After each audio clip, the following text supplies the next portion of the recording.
The Chronicle of Fredegar. Here begins the prologue.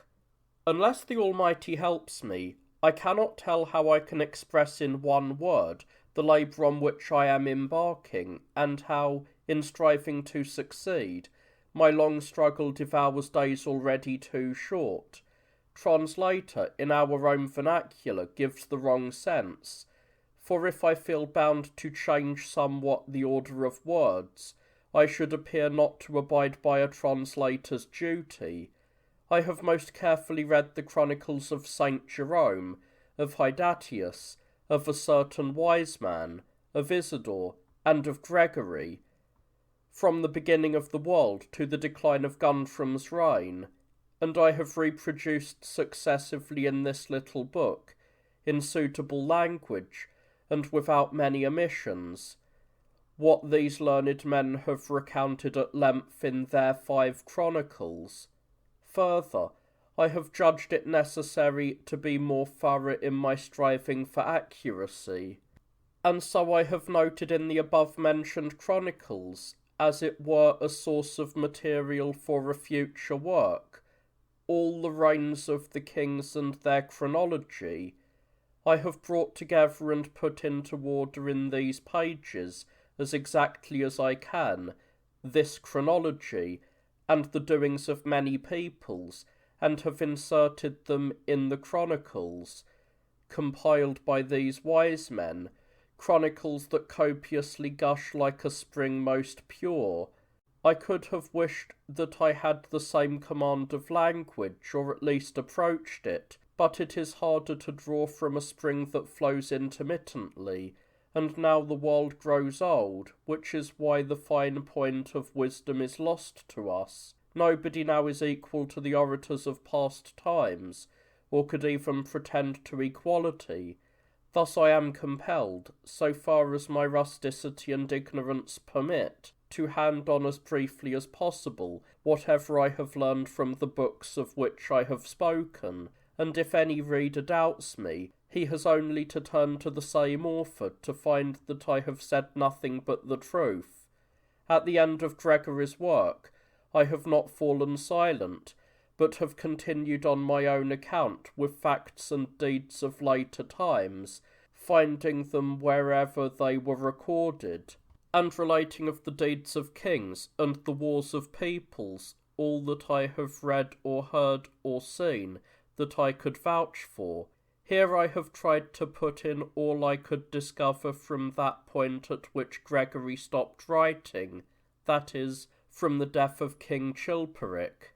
In the name of our Lord Jesus Christ, here begins the 6th Chronicle. Guntram, the king of the Franks, had been ruling happily over the kingdom of Burgundy for 23 years. He was full of goodness, and when with the bishops he conducted himself like one of them. He lived on the best of terms with his followers, and contributed generously to the relief of the poor. He ruled so wisely and so prosperously that all the neighbouring peoples sang his praises to the full. In the 24th year of his reign, his love of God caused him to have built in the Faubourg of Chalon, though in fact on land belonging to the territory of the Seine, the sumptuous church of Saint Marcel, where the saint's precious body now rests. There, too, he brought together monks and founded a monastery, and endowed its church with many possessions. He ordered the convening of a synod of 40 bishops, and made it confirm the foundation of this house of Saint Marcel, on the precedent of the confirming by Avidius and other bishops of the foundation of the house dedicated to the saint at Orgoune, made in the days of King Sigismund, and upon his orders. In November of this year, Gundobald, supported by Mumulus and Desidratus, dared to invade part of Guntram's kingdom and to destroy his cities. Guntram sent to meet them an army under Ludegasil the constable and Aegila the patrician. Gundobald took to flight and sought refuge in the city of Cominges, where Duke Boso hurled him from the cliffs, and thus he died. When the news that his brother Chilperic had been killed reached him, Guntram hastened to Paris, and ordered Fredegundis and Clotar, the son of Chilperic, to meet him there. He had Clotaire baptized at his villa of Ruelli, himself standing godfather to him, and he established him over Chilperic's kingdom. In the 25th year of Guntram's reign, Mamulus was killed at Sanuvia on the king's orders. Domnolus the Domesticus and Vandalmar the Chamberlain handed over his widow Sidonia and all his treasure to Guntram. In the 26th year of Guntram's reign, his army entered Spain, but it returned forthwith, overcome by sickness contracted there. In the 27th year of the same reign, Guntram appointed Ludegasil to be patrician in Burgundian Provence. News came that King Childebert had had a son, named Theudebert. In that same year there were great floods in Burgundy, and the rivers overflowed their banks. In that same year also, Count Singarius went on a mission to Constantinople at Guntram's order, and there fraudulently was made patrician, though, in fact, the treachery thus hatched never achieved its object. And in the same year, a phenomenon appeared in the sky, a fiery globe that fell sparkling and glowing to the earth. In the same year died Louvergild, king of Spain. His son Record succeeded him. In the 28th year of King Guntram's reign came the news that Childebert had had another son, named Theuderic. Guntram had a meeting with Childebert at Anderlot, to reach an understanding with him, and there were also present Childebert's mother, sister, and wife. A special agreement was made between King Guntram and Childebert, that after Guntram's death, Childebert should inherit his kingdom. At this same time, Rauking and Guntram Boso, Uriso, and Bertafred, great men of the following of King Childebert, were executed on the king's orders because they had planned to assassinate him. Ludefred, Duke of the Alamans, had also incurred the same king's displeasure, but he escaped into hiding. Uncalen was made duke in his place. In this year Record, king of the Goths, embraced the love of God, and was first baptized in private. Then he summoned before him at Toledo all of the Goths who were still Arians, and all Arian books were ordered to be surrendered to him. These books were collected together in one house and were burned at his command. He compelled all of the Goths to be baptized into the Christian faith. In this year, Caesara, wife of Anulf, the Persian emperor, left her husband, and came with 4 male and 4 female servants to the blessed John, Bishop of Constantinople. She said she was a private person, and besought the blessed John to baptize her. She was baptized by the bishop himself, and the illustrious wife of the Emperor Maurice stood godmother to her. Her husband, the Persian emperor, on several occasions sent ambassadors to seek his wife, though the Emperor Maurice had no idea that the wife was Caesara, but the Empress then suspected that she could be the person the ambassadors were seeking, for she was very beautiful. So she said to them, "A woman has arrived here from Persia, saying that she is a private person. There she is. Perhaps she is the person you want." When the ambassadors saw her, they prostrated themselves on the ground in adoration, and declared her to be the mistress they sought. The Empress said to her, "Make some reply to them." She replied, "I shall not address these fellows. They live dogs' lives. I will answer them only if they will do as I have done, and become Christians." The ambassadors received baptism with willing hearts, after which Caesara said to them, "If my husband is willing to become a Christian and to receive the grace of baptism, I will gladly return to him, but I will return on no other condition." The ambassadors reported these words to the Persian emperor, who at once sent a mission to the Emperor Maurice to request that the blessed John be dispatched to Antioch, for he wished to be baptized by him. The Emperor Maurice thereupon ordered the most prodigious preparations to be made at Antioch. The Persian Emperor was there baptized with 60,000 of his subjects, and it took John and the other bishops 2 weeks to deal with the total number of Persians. Bishop Gregory of Antioch stood godfather to the Persian Emperor himself. The Emperor Anulf begged the Emperor Maurice to give him bishops and sufficient clergy to be established in Persia, so that all Persians might receive the grace of baptism. Maurice gladly gave them, and all Persia was speedily converted to Christianity. In the 29th year of Guthrum's reign, an army marched into Spain on his orders, but it was cut to pieces by the Goths through the negligence of Boso, its commander. In the 13th year of the reign of the aforesaid prince, our Lord's garment, the one taken from him during his passion, and drawn lots for by the soldiers guarding him, of which the prophet David said, "And they cast lots upon my vesture," this same garment was discovered by the revelation of Simon, the son of Jacob, who after various tortures lasting a fortnight, finally confessed that it was in a marble receptacle in the town of Joppa, near Jerusalem. After fasting for 3 days, Gregory of Antioch, Thomas of Jerusalem, John of Constantinople, and many other bishops carried the garment on foot, and with all piety, to Jerusalem, enclosed in its marble receptacle, which had become as light as wood. They placed it with due ceremony at the spot where our Lord Jesus Christ's cross was adored. In this same year there was an eclipse of the moon, and in the same year war broke out between the Franks and the Bretons on the banks of the river Vilaine. Bepelen, the Duke of the Franks, was killed by the Bretons through the machinations of their Duke, Ebrikar, though in the end Ebrikar lost everything, and was reduced to the direst straits. In the 31st year of Guthrum's reign died Feudfrid, Duke of the territory east of the Jura. His successor in the ducal honour was Vandalmar. In the same year, Duke Ago was raised to the Lombard throne in Italy.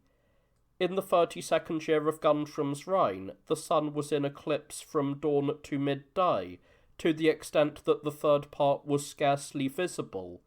In the 33rd year of Guthrum's reign, on the 28th of March, the king died. He was buried in the church of Saint Marcel, in the monastery that he had himself built. Childebert succeeded him. In this year, Vintrio, the Duke of Champagne, invaded in force the kingdom of Clotaire, but the king and his warriors went to meet him, and they put him to flight. Both sides suffered great losses.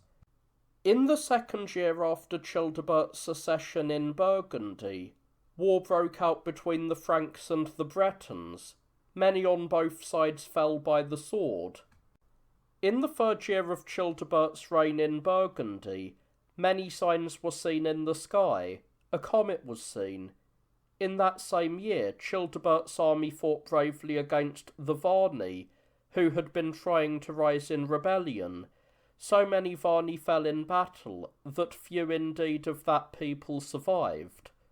Childebert died in the 4th year after succeeding to Guthrum's kingdom. His kingdom fell to his sons, Theudebert and Theuderic, of whom Theudebert obtained Austrasia with his seat at Metz, and Theuderic succeeded Guthrum in Burgundy with his seat at Orleans. In this year, Fredegundis and her son, King Clotaire, took possession of Paris and other cities after the barbarian fashion. To deal with Theudebert and Theuderic, Childebert's sons, she dispatched a force which reached a place called Lafox. The forces camped facing each other. Clotaire and his men hurled themselves upon Theudebert and Theuderic, and made great carnage among their forces. Fredegundis died in the 2nd year of Theuderic's reign. Duke Vintrio was assassinated at the instigation of Brunechildis in the 3rd year of the reign of Theudebert. In the 4th year of Theoderic's reign, Quolen, by Bertha Frank, was made patrician. In this year, Marseille and other cities of Provence were devastated by plague, and in the same year the water of the lake of Foun, into which flows the river Ar, became so hot that it boiled and cooked shoals of fish. Also in this year died Vanacar, mayor of the palace to Theodoric. He distributed all his goods in alms to the poor. In this year Brunechildis was hunted out of Austrasia. A poor man found her wandering alone near Arcis in Champagne, and took her, at her request, to Theodoric, who made his grandmother welcome, and treated her with ceremony. Brunechildis had the poor man made Bishop of Auxerre in return for the service that he had done her. In the 5th year of Theodoric's reign, the same signs were observed in the western skies that had been observed in the preceding year, fiery balls racing across the sky, and what looked like a great number of glowing spears. In the same year, Kings Theudebert and Theodoric took the field against King Clotar and brought him to battle on the banks of the river Orvan, near Demellus. Clotar's army was here massacred, but he himself took to flight with the remainder. Then they laid waste the towns and districts along the Seine that had gone over to Clotar. The towns were razed, and from them the army of Theudebert and Theodoric took a great number of prisoners. The defeated Clotar had no option but to agree to terms, whereby Theodoric got all the land between the Seine and the Lorry, right to the Atlantic and the Breton frontier, while Theudebert had the entire duchy of Dentelin between the Seine and the Oise to the Channel. All that remained to Clotar were 12 cantons between the Seine, the Oise, and the sea. In the 6th year of Theodoric's reign, Cortinus, one of Theodebert's dukes, was killed. In the 7th year of his reign, Theodoric had by a mistress a son named Sigibert.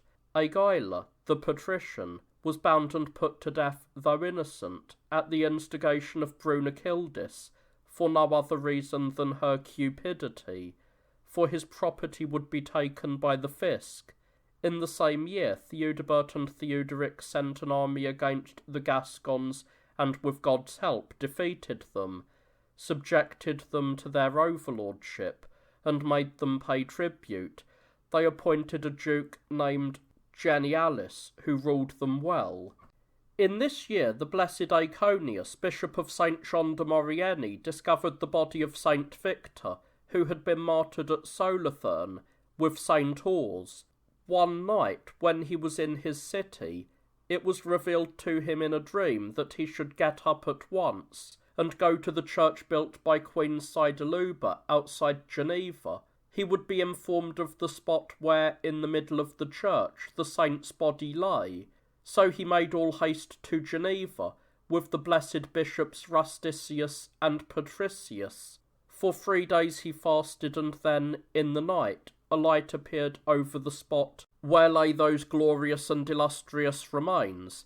The 3 bishops, praying and in tears, silently lifted a stone, and there found the body in a silver coffin. The saint's face had the fresh complexion of a living man. King Theodoric, who was present, made many gifts to the church, and on the spot confirmed it in possession of the greater part of Vornicar's goods. From the day of that discovery, astonishing miracles were, by God's grace, constantly performed at that blessed grave. In this way died Aetherius, Bishop of Lyon. Secundinus was consecrated in his place. In this year, Phocas, Duke and Roman patrician, returned victorious from Persia, slew the Emperor Maurice, and seized the empire. In the 8th year of his reign, Theodoric had by a mistress a son called Childebert. A synod assembled at Chalon, which deposed Desidratus from the bishopric of Vienne, at the instigation of Bishop Aridaeus of Lyon, and of Brunechildis. The see was given to Domnolus. Desidratus was exiled to an island. This year there was an eclipse of the sun. and this was when Berthold, by birth a Frank, was mayor of the palace to Theuderic. He was a man of moderate ways, sensible and careful, but brave in war, and always true to his word. In the 9th year of his reign, Theuderic had by a mistress a son called Corbus.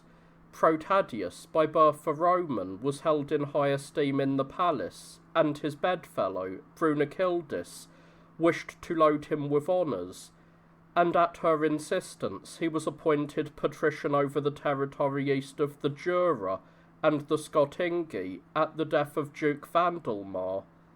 Berthold was sent to inspect the royal domains in the cantons and cities along the banks of the Seine up to the Channel. This was done the more easily to procure his death. Berthold was sent out with a mere 300 men for the district to which Theuderic had sent him. He went hunting when they reached the villa of Arelli. Clotaire got to hear of this, and so sent a force under his son Merovic and Landry, mayor of the palace, to overpower him. Flouting the agreement, this force dared to storm through most of the towns and the countryside lying between the Seine and the Lorry, which belonged to Theuderic. On receiving this news, Berthold fled to Orleans, for he lacked the means to resist. He was received at Orleans by the blessed Bishop Ostrinus. Landry then invested the towns with his men, and called on Berthold to come out and fight, to which Berthold replied from the ramparts, "If you are prepared to await me, and send your men some distance off, I will come and do single combat with you, and God shall be the judge." But Landry declined, and Berthold added, "You dare not, but our masters will at once go to war for what you have done. When the fighting starts, let us both wear red, and be well to the fore of our men. Then we shall see what the two of us are made of. Swear with me before God to keep this promise." This challenge was made on the feast of the blessed Bishop Martin. When Theuderic heard that Clotaire had entered his territory, contrary to their agreement, he at once set out at Christmas with an army for Entampes, on the river Lorit, where he encountered a great force under Merovic, King Clotaire's son, and Landry. The ford over the river was so narrow that scarcely a third of Theuderic's army was over before the engagement started. Berthold kept his promise and advanced, calling on Landry, who dared not thus face the duel to which, on the day of the battle, he was committed by oath. But Berthold had advanced too far. He and his men were killed by Clotaire's force. He made no effort to escape, knowing that Protadius planned his downfall. Merovic, Clotaire's son, was there taken prisoner. Landry was put to flight, and very many of Clotaire's followers were cut down. Theuderic entered Paris in triumph. Theudebert made peace with Clotaire at Compiègne, and their two armies got home unscathed. In the 10th year of his reign, and at the wish of Brunechildis, Theuderic made Protidius mayor of the palace. In every way, Protidius was as clever and as capable as a man could be, but in certain cases he was monstrously cruel, extorting the last penny for the fisc, and with ingenuity both filling the fisc and enriching himself at the expense of others. He set himself to undermine all those of noble birth, so that nobody could deprive him of the position he had acquired. In these and other ways his excessive cunning harassed everyone, and not least the Burgundians, every man of whom he made his enemy. Brunechildis was persistent in urging her grandson Theuderic to attack Theudebert. He was a gardener's son, she declared, not Childebert's. Protadius concurring with this advice, Theuderic at length gave orders to raise a force. While they were encamped at a place called Quersy, Theuderic's warriors begged him to come to terms with Theudebert, Protadius alone urging battle, for Theudebert and his men were not far away. Thereupon all the warriors took their chance to set upon Protadius, a single death in their view, being a great deal preferable to the endangering of a whole army.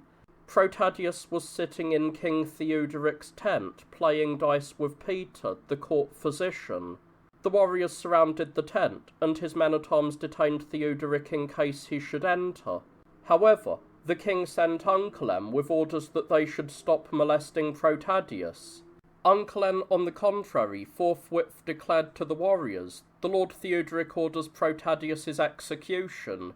Accordingly, they cut the royal tent to ribbons, and hurled themselves on Protadius, and killed him. Theuderic, not now knowing what he was doing, was made to agree to terms with his brother Theudebert. The two forces went home without a fight. In the 11th year of Theuderic's reign, after the death of Protadius, Claudius was appointed mayor of the palace. By birth a Roman, Claudius was an intelligent man and a good storyteller, yet a man that got things done, resolute and full of good advice, well-read, absolutely trustworthy, and the friend of all. He took note of what had happened to his predecessor, and behaved quietly and kept his temper while he held this office. But he had one disadvantage, his excessive corpulence, the result of overeating. In the 12th year of Theuderic's reign, that Uncle whose cunning had brought about Protadius's death had a foot cut off at the instigation of Brunechildis. He was stripped of his belongings and reduced to the most pitiable circumstances. The patrician Wolf, who had been a contending party to Protadius's death, was done to death at the villa of Favany on Theuderic's orders, once again on the advice of Brunechildis, and the Roman Ricimer was his successor as patrician. In this same year, Theuderic's mistress gave him a son called Merovic. Clotaire was his godfather. In this year, Theuderic sent Bishop Aridaeus of Lyon, Rocco, and the constable Eberin to Witteric, the king of Spain, to ask for the hand in marriage of his daughter, Ermenberga. When the envoys had given their oath that Theuderic would never depose her, she was surrendered to them, and at Chalon was presented to Theuderic, who received her delightedly. But his grandmother saw to it that Theuderic's marriage was never consummated. The talk of Brunechildis, his grandmother, and of his sister Theudilla poisoned him against his bride. After a year, Ermenberga was deprived of her dowry and sent back to Spain. Witteric was furious. He sent to Clotaire an envoy who, together with an envoy from Clotaire, made their way to Theudebert. Then the envoys of Theudebert, Clotaire, and Witteric went to Agilulf, the king of Italy. The four kings agreed on a plan to attack Theuderic from 4 different directions, then to depose him and condemn him to death. Such was their fear of him. In fact, the Gothic envoy embarked from Italy to return by sea to Spain, but God willed that the design of these kings should come to nothing. Theuderic got wind of it, but treated it with utter contempt. In this year the blessed Desidratus returned from banishment. Theuderic followed the wicked advice of Bishop Aridaeus of Lyon and of his grandmother Brunechildis, and ordered him to be stoned to death, and the Lord was pleased to show splendid miracles at his tomb from the day of his death, which makes it credible that this evil deed cost Theuderic and his sons their kingdom. In this year died Witteric. He was succeeded as king of Spain by Sigebert, a wise and most pious man, much admired throughout Spain. He had fought bravely against the Roman Empire, and had won Cantabria, previously held by the Franks, for the Gothic kingdom. A duke named Francio had conquered Cantabria in the days of the Franks, and had long paid tribute to the Frankish kings. But when the province was once more restored to the empire, the Goths, as I said above, took possession of it. Sigebert captured several of the imperial cities along the seaboard and razed them to the ground. Slaughter of the Romans by his men caused the pious Sigebert to exclaim, "Woe is me, that my reign should witness so great a shedding of human blood." He saved all whom he could from death. Gothic rule in Spain was established from the sea to the Pyrenees. The Lombard king Ago took to wife a Frank named Theodelinda, a sister of Grimoald and Gundobald. She had been betrothed to Childebert, who resigned her on the advice of Brunechildis. So Gundobald took his sister Theodelinda and all her belongings to Italy, and gave her in marriage to Ago. Gundobald himself took to wife a noble Lombard, by whom he had 2 sons, Gundobert and Charibert. King Ago, son of King Orthari, had by Theodelinda a son named Adewalaud, and a daughter named Gundeberga. Since Gundobald was too popular with the Lombards, Ago and Theodelinda, already suspicious, caused him to be shot with an arrow while he was relieving nature. Thus he died. In the 13th year of Theoderic's reign, Theudebert had as his wife Billikildis, whom Brunekildis had bought from merchants. Billikildis was a woman of spirit and much loved by all the Austrasians, because she bore with nobility the simple-mindedness of Theudebert. She not only thought herself in no way inferior to Brunekildis, but frequently sent her contemptuous messages. Brunekildis, for her part, reproached her with having been her slave. Finally, when they had thoroughly irritated each other exchanging messages and talk of this sort, an interview was arranged on the boundary between the district of Colroy and the Santois, with the intention that the 2 queens should patch up peace between Theodoric and Theudebert, but on the advice of the Austrasians, Billikildis did not go. By the 14th year of Theodoric's reign, the reputation of the blessed Columbanus was increasing everywhere in the cities and provinces of Gaul and Germany. So generally reputed was he, and so venerated by all, that King Theodoric used often to visit him at Luxeuil, humbly to beg the favour of his prayers, and as often the man of God would rebuke him, and ask why he chose to surrender to mistresses rather than to enjoy the blessings of lawful wedlock, for the royal stock should be seen to issue from an honourable queen, not from prostitutes. The king deferred to what the man of God said, and promised to abstain from illicit love, but the old serpent slipped into the mind of that second Jezebel, his grandmother Brunekildis, and by the sting of pride provoked her against the holy man of God. Observing how Theodoric yielded to him, she feared that the substitution of a queen for mistresses at the head of the court would deprive her of part of her dignities and her honour. It happened that one day the blessed Columbanus came to Brunekildis at the villa of Briars-le-Châtel. She saw him coming through the courtyard, and forthwith brought to the man of God the sons born in adultery to Theodoric.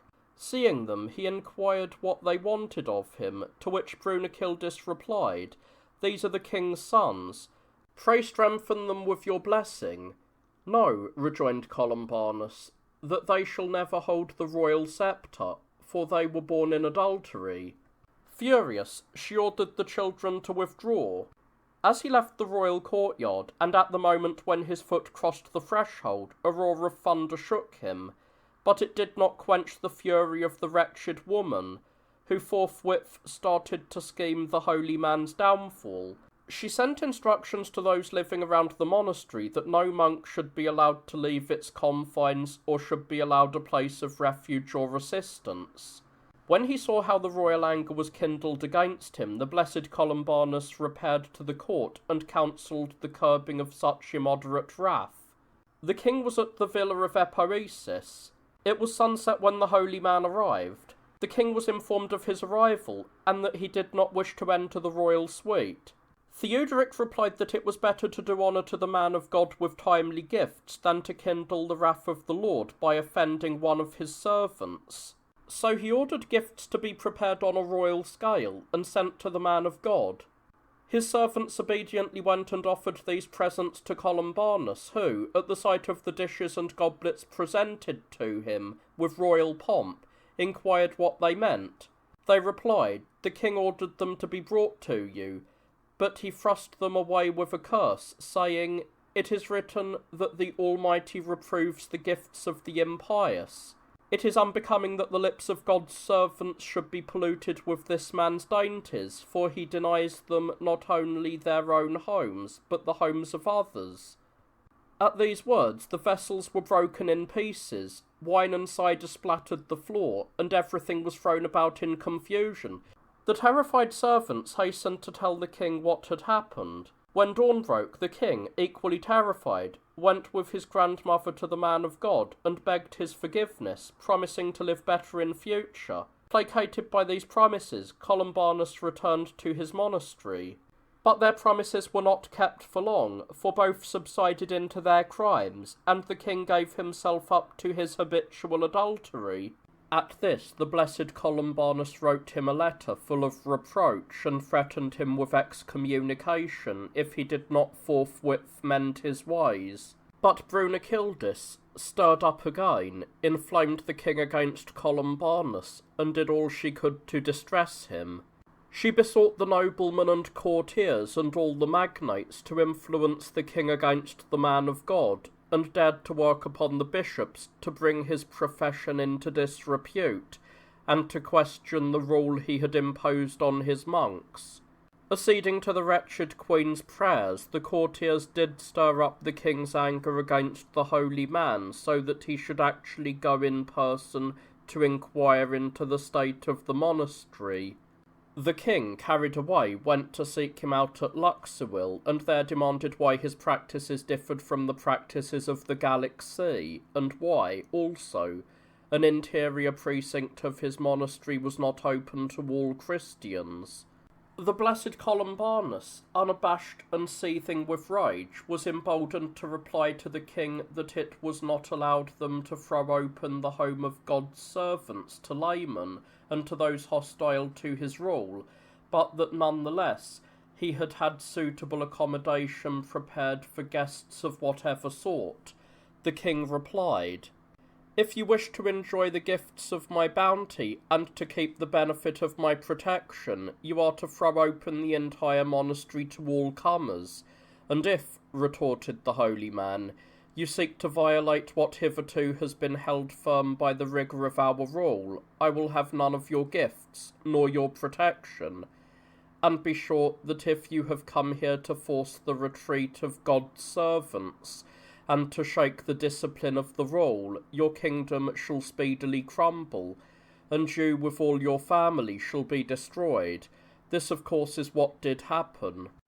The king had already had the impudence to set foot in the refectory, but these terrifying words caused him to withdraw promptly. The holy man then showered reproaches upon him, but Theuderic replied, "You are hoping that I shall give you the crown of martyrdom, but I am not such a fool as to commit so great a crime." He urged him to be more sensible, to perform his public hospitality, and to take notice that if he continued to defy the conventions of the country, he should return whence he came. At the same time, the courtiers all cried out that they had no desire to have there a man who would have nothing to do with them. But Columbanus asserted that he would not leave the monastic precincts unless forced to do so. The king then departed, leaving behind one of the magnates, named Baudulf, who forthwith chased the holy man out of the monastery, and led him to exile in the town of Besancon until such a time as the king should declare his pleasure. Now it was apparent to the man of God that he was neither being guarded nor subjected to molestation, for the divine virtue that all saw shining in him protected him from harm. Nobody would have dared to become an accomplice in the crime of which he was the victim. One Sunday he climbed to the top of a steep hill, for the town is so sited that thickets cluster on the precipitous side of the mountain, the top of which is hard to come at, since the drop is sheer, and the river Doubs flows all around it. And there he waited until midday to see if anyone was posted to prevent him returning to his monastery. No one appeared, and so he crossed the town with his companions and returned to the monastery. When they heard that he had left his place of exile, Brunechildis and Theuderic grew still more angry, and post-haste sent a troop after him, with Count Berthar and Baudulf, their agent on the former occasion. On arrival, they found the blessed Columbanus in church, chanting psalms and prayers with all his brethren. They addressed him thus: "Man of God, we beg you to obey our orders and the king's, and to return hence the way you came. But he replied, "I have no reason to think that it would please the Creator of the world if I returned to the place that I left, simply from obedience to Christ." Berthar saw that the holy man would not obey him, and accordingly withdrew, and left him to men of tougher calibre. But those left to deal with him besought the man of God to have mercy on them, for it was their misfortune to give effect to cruel orders. He should consider the danger they were in, for they ran the risk of death if they failed to remove him by force. He had, he said, already sufficiently often repeated that violence alone could compel him to leave.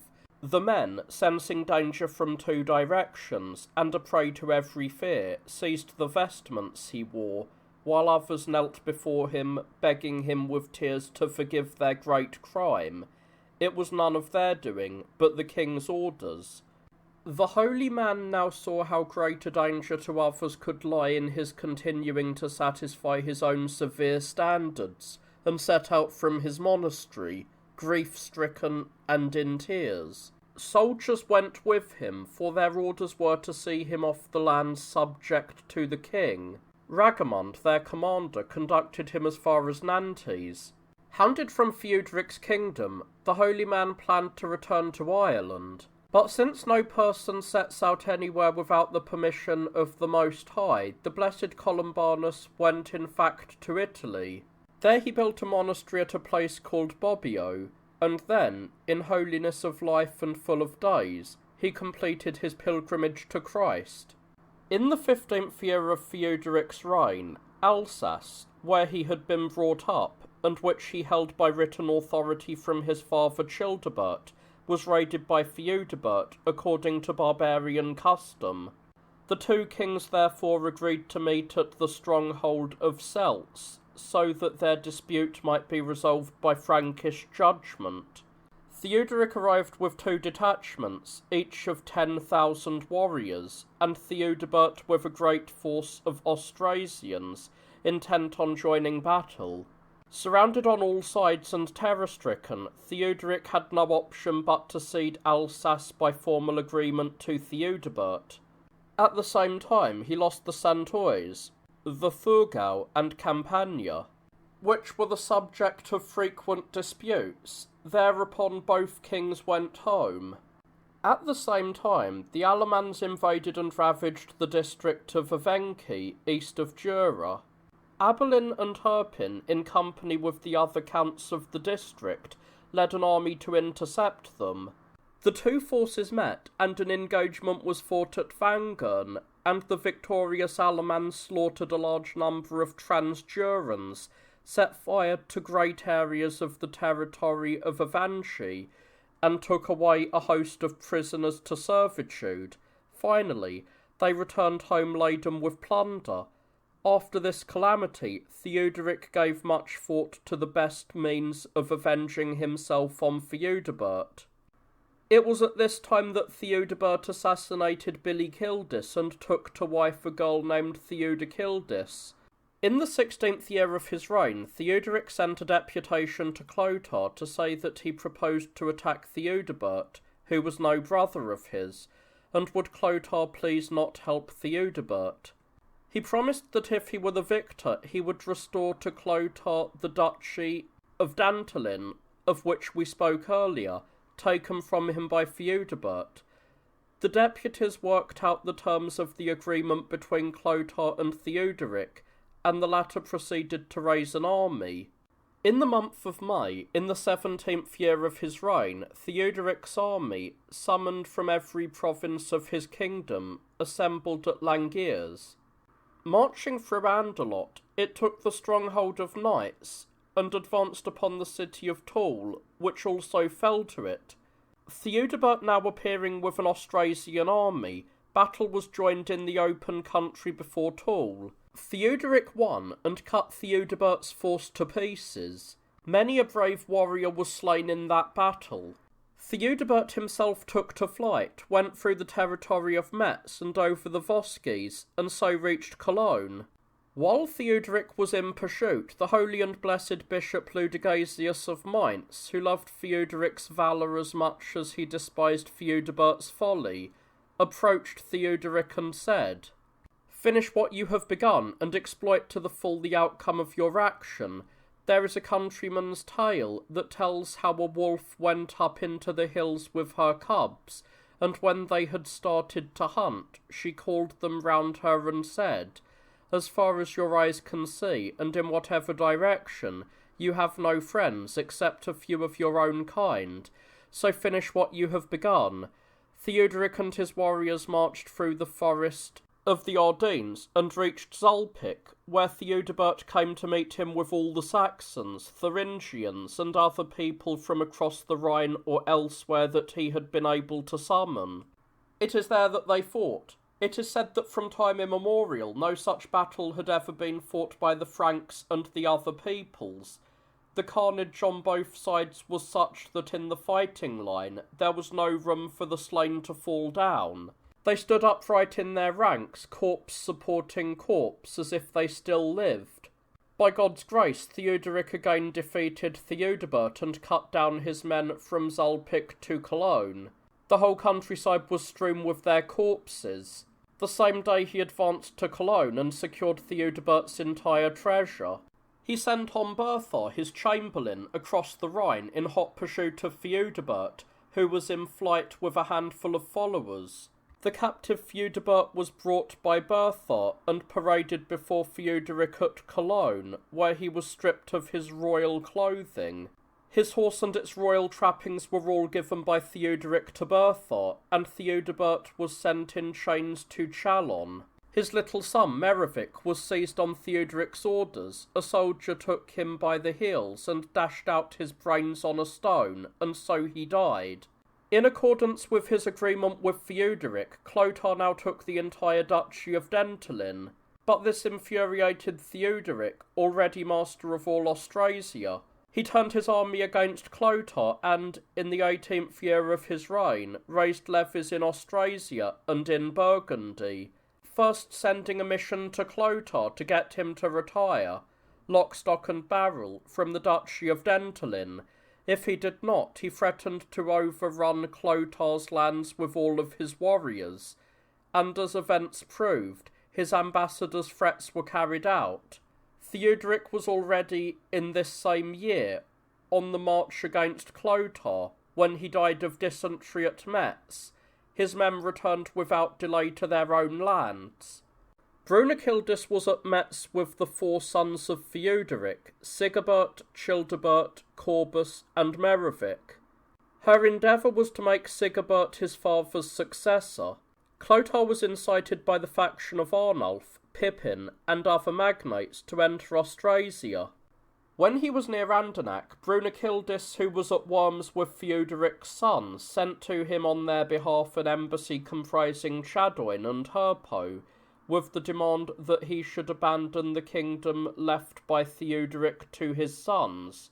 Clotaire then replied to Brunechildis through his envoys that he undertook to abide by whatever decision should, with God's help, be arrived at by a gathering of Franks chosen for that purpose.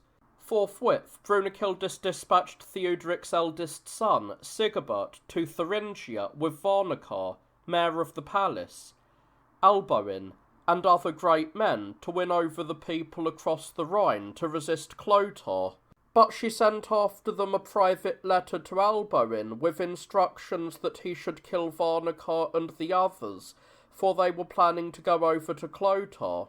Alboin tore up the letter after reading it, and threw the bits on the ground. But one of Varnacar's men found them, and pieced them together on a wax tablet. Thus Varnacar read the letter, saw that his life was in danger, and hastily considered ways of disposing Theuderic's sons and of making Clotaire king. He secretly released the peoples he had already bound to help Brunechildis and Theuderic's sons. On their return, the envoys made for Burgundy with Brunechildis and Theuderic's sons, and sent messengers through Austrasia to raise an army. The notables of Burgundy, however, bishops as well as secular lords, feared and hated Brunechildis, and they took counsel with Varnacar to ensure that none of Theuderic's sons should escape. All should be killed with Brunechildis, and their kingdom given to Clotaire. and this in effect is what happened. A force of Burgundians and Austrasians set out on instructions from Brunechildis and Sigebert, the son of Theuderic, to meet Clotaire. When Sigebert had advanced into Champagne to the river Aisne in the territory of Chalons-sur-Marne, Clotaire came to intercept him with a force that included many Austrasians who supported Wernicar, the mayor of the palace. For he had already come to an understanding with Wernicar, with the prior approval of the patrician Alethius and Dukes Rocco, Sigewald, and Eudilla. Just when the battle was about to begin, Sigebert's army took to its heels at an agreed signal and made off home. Clotaire, as arranged, followed slowly with his army and reached the Saône. He took prisoner 3 of the sons of Theuderic, Sigebert, Corbus, and Merovic, to the last of whom he was godfather. Childebert escaped and never again returned. The Austrasian army returned home without loss, but the mayor, Wernicar, in conjunction with most of the Burgundian magnates, saw to it that Brunechildis was arrested at the villa of Orby in Transjuran territory by the constable Herpo, and taken to Clotaire in company with Theudilla, a sister of Theuderic. Clotaire was at the village of Renevy on the river Vingaine. He had Sigebert and Corbus, the sons of Theuderic, killed, but for Merovic he felt a godfather's affection, and ordered him to be sent in secrecy to Neustria, and placed under Count Ingibald's protection. Merovic continued living there for some years. Brunechildis was brought before Clotaire, who was boiling with fury against her. He charged her with the deaths of 10 Frankish kings, namely Sigebert, Merovic, his father Chilperic, Theudebert and his son Clotaire, Clotaire's son, the other Merovic, Theuderic and Theuderic's 3 sons, who had just perished. She was tormented for 3 days with a diversity of tortures, and then on his orders was led through the ranks on a camel. Finally she was tied by her hair, 1 arm and 1 leg, to the tail of an unbroken horse, and she was cut to shreds by its hooves at the pace it went. Wernicar became mayor of the palace in Burgundy after Clotaire had sworn that he should never be deposed during his lifetime, and Rado obtained the corresponding dignity in Austrasia. The entire Frankish kingdom was united, as it had once been under the first Clotaire, and it fell with all its treasure to the rule of the second Clotaire, who thereafter was king for 16 happy years, during which he kept the peace with all the neighbouring peoples. This Clotaire, who was strong-minded and well-read, was also a God-fearing man, for he was a munificent patron of churches and priests, an almsgiver to the poor, kindly disposed to all, and full of piety. On the other hand, his devotion to the chase was excessive, and he took too much notice of the views of women, young and old, for which his followers censured him. Thus, in the 13th year of his reign, Clotaire became master of Burgundy and Austrasia. He made the Frank Herpo Duke of the territory lying east of the Jura in place of Eudilla, and Herpo took vigorous measures to establish peace in his territory and to put down evildoers. But he was killed in a rising of the inhabitants, egged on by his enemies, with the insolent backing of Alethius the patrician, Bishop Ludemund, and Count Herpin. Clotaire and his queen Bertatrudis repaired to the villa of Marlenheim in Alsace, and there he restored order and executed many of those found guilty. Bishop Ludemund of Sion came secretly to Queen Bertatrudis and repeated to her, at the instigation of the patrician Alethius, the following falsehood: in the same year Clotaire would die without a doubt, and she should privately send all the treasure she could to his city of Sion, where it would be perfectly safe. He added that Alethius was thinking of giving up his wife.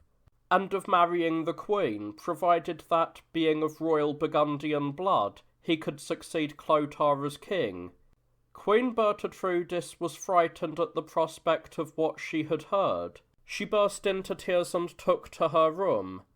Ludeman saw that the conversation had put him in danger, so, fleeing during that night to Sion, he finally took refuge at Luxeuil with the Lord Abbot Eustasius.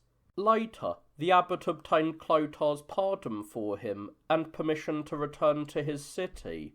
Meanwhile, Alethius was summoned before Clotaire and his great men at the villa of Malay-le-Roy. His wicked plan was laid bare, and he was sentenced to be executed. In the 33rd year of his reign, Clotaire summoned to the villa of Boniuli his mayor, Warnechar, and all the bishops and notables of Burgundy. He there listened to all their just petitions and confirmed his concessions in writing. I am now going to tell how the Lombards came to pay the Franks a yearly tribute of 12,000 gold solidi, and I shall not conceal how they ceded to the Franks the two cities of Aosta and Susa, together with their territories. After the death of King Clef, the Lombards lived for 12 years without kings, under the rule of 12 dukes. During this period they made, as already related, a raid into Frankish territory, and as retribution for their audacity, they ceded the cities of Aosta and Susa, with all their lands and inhabitants, to King Guntram. They then sent a deputation to the Emperor Maurice. Each of the 12 dukes sent a deputy to beg peace and protection of the Emperor. At the same time, the 12 sent other missions to Guntram and Childebert to buy Frankish help and protection, at the price of an annual tribute to these two kings of 12,000 solidi. The 12 dukes offered King Guntram, by way of pledge, the valley of Lanzo, in order that the mission could secure protection on the best terms possible. They then placed themselves without reserve under Frankish overlordship. By permission of Guntram and Childebert, the Lombards soon chose Duke Authari for their king, and another duke of the same name condemned himself and his duchy to the emperor, to whom he remained loyal. Every year King Authari paid the promised Lombard tribute to the Franks, and when, after his death, he was succeeded by his son Ago, the payment continued to be made. In the 34th year of Clotaire's reign, King Ago sent to him a deputation of 3 noble Lombards, named Agilulf, Pompeius, and Gauto, with a request that the annual tribute of 12,000 solidi paid into the Frankish treasuries should be cancelled, and they took the wise precaution of making private gifts of 1,000 solidi each to Warnechar, Gunderland, and Chuck. At the same time, they offered Clotaire 36,000 gold solidi. Accordingly, the king took the advice of the above-mentioned men, who had been secretly bought, excused the Lombards their tribute, and confirmed on oath a pact of eternal friendship with them. Queen Bertatrudis died in the 35th year of Clotaire's reign. The king was particularly devoted to her, and the whole court recognised her goodness and loved her dearly for it. In the 39th year of his reign, Clotaire associated his son Dagobert with him in his rule, and placed him as king over the Austrasians, but he reserved for himself the Austrasian lands stretching towards Neustria and Burgundy on the near side of the Ardennes and the Vosges. In the 40th year of Clotaire's reign, a certain Frank named Saimo from the district of Soignes joined with other merchants in order to go and do business with those Slavs, who are known as Wends. The Slavs had already started to rise against the Avars, called the Huns, and against their ruler, the Khan. The Wends had long since been subjected to the Huns, who used them as befalki. Whenever the Huns took the field against another people, they stayed encamped in battle array, while the Wends did the fighting. If the Wends won, the Huns advanced to pillage, but if they lost, the Huns backed them up, and they resumed the fight. The Wends were called Befalki by the Huns because they advanced twice to the attack in their warbands, and so covered the Huns. Every year the Huns wintered with the Slavs, sleeping with their wives and daughters, and in addition the Slavs paid tribute and endured many other burdens. The sons born to the Huns by the Slavs' wives and daughters eventually found this shameful oppression intolerable, and so, as I said, they refused to obey their lords and started to rise in rebellion. When they took the field against the Huns, Samo, the merchant of whom I have spoken, went with them, and his bravery won their admiration. An astonishing number of Huns were put to the sword by the Wends. Recognising his part, the Wends made Samo their king, and he ruled them well for 35 years. Several times they fought under his leadership against the Huns, and his prudence and courage always brought the Wends victory. Samo had 12 Wendish wives, who bore him 22 sons and 15 daughters. In this same 40th year of Clotar's reign, the Lombard ruler Adalawald, who had succeeded to the kingdom of his father Agilulf, received with kindness a representative of the Emperor Maurice, named Eusebius, who cleverly approached him and persuaded him to be massaged in his bath with some sort of ointment which had the effect of subjecting him to Eusebius' will and to none other. He was prevailed upon by him to order the killing of all the great men and lords of the Lombard kingdom, and with them out of the way, to place himself and all the Lombard people under the emperor. But when he had put to death 12 innocent magnates, the rest saw the danger that faced them. So all the Lombard lords unanimously chose as king the Duke of Turin, Carrawald, who had married Gundeberga, King Adalawald's sister.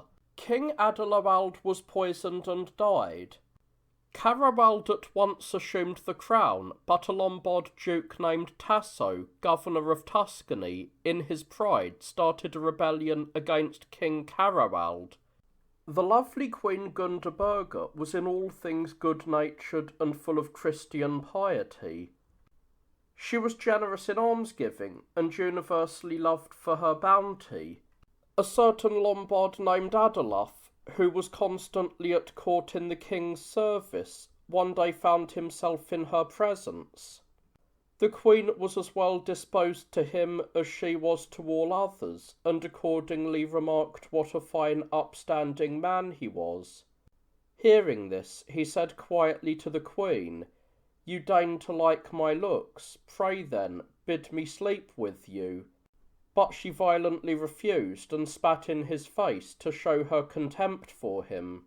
Adolf saw that he had endangered his life, and thereupon made haste to King Charlemagne, for whom he said he had secret information. An audience being granted, he said to the king, "My lady Gundeberga has for 3 days been scheming with Duke Tasso. She wants to poison you, and then marry him and place him on the throne." King Charlemagne took these lies seriously. He sent the queen into exile to the fortress of Lamello, where she was shut up in a tower. Clotar sent a deputation to Charlemagne to inquire why he had humiliated his kinswoman, Queen Gundeberga, and sent her into exile. Charlemagne replied by reporting the above-mentioned lies as if they had been the truth, whereat Ansawald, one of the deputation, remarked to Charlemagne, as if on his own account, without any authority, "You could get out of this difficulty without loss of face by ordering your informer to arm himself and do single combat with a representative of the Queen. By such combat, the judgment of God would determine Gundeberga's innocence or, who can tell, guilt." King Charlemagne and all his magnates liked this advice. Adolf was ordered to arm himself for the fight. When Gundeberga and her cousin Aripert arranged that a certain Pitto should be Adolf's opponent in arms, They fought, and Pito killed Adolf, so Gundeberga was forthwith re-established as queen after 3 years in exile. In the 41st year of Clotar's reign, when Dagobert was happily ruling over Austrasia, an Agilolfing lord named Charawald fell into disfavour with Dagobert through the instrumentality of the blessed bishop Arnulf, Pippin, the mayor of the palace, and other Austrasian magnates. This Charawald, a rich man on his own account, was forever greedily seizing the property of others. He was as proud and as insolent as could be, and lacked any redeeming quality. Because these crimes made Dagobert wish to kill him, Charawald fled to Clotar to ask him graciously to intervene with his son Dagobert to spare his life. When Clotar was seeing Dagobert, he asked, among other matters, for a pardon for Charawald, and Dagobert promised that if he mended his ways, he would be in no danger. But shortly afterwards, Charawald was killed on Dagobert's orders when he had gone with the latter to Trier. A certain Bertha of Champagne drew his sword and cut off his head at the door of his bedchamber. In the 42nd year of Clotar's reign, Dagobert came royally attired at his father's order with a fine following to Clichy near Paris, and there he received in marriage Gormuntrudis, sister of Queen Sichildis.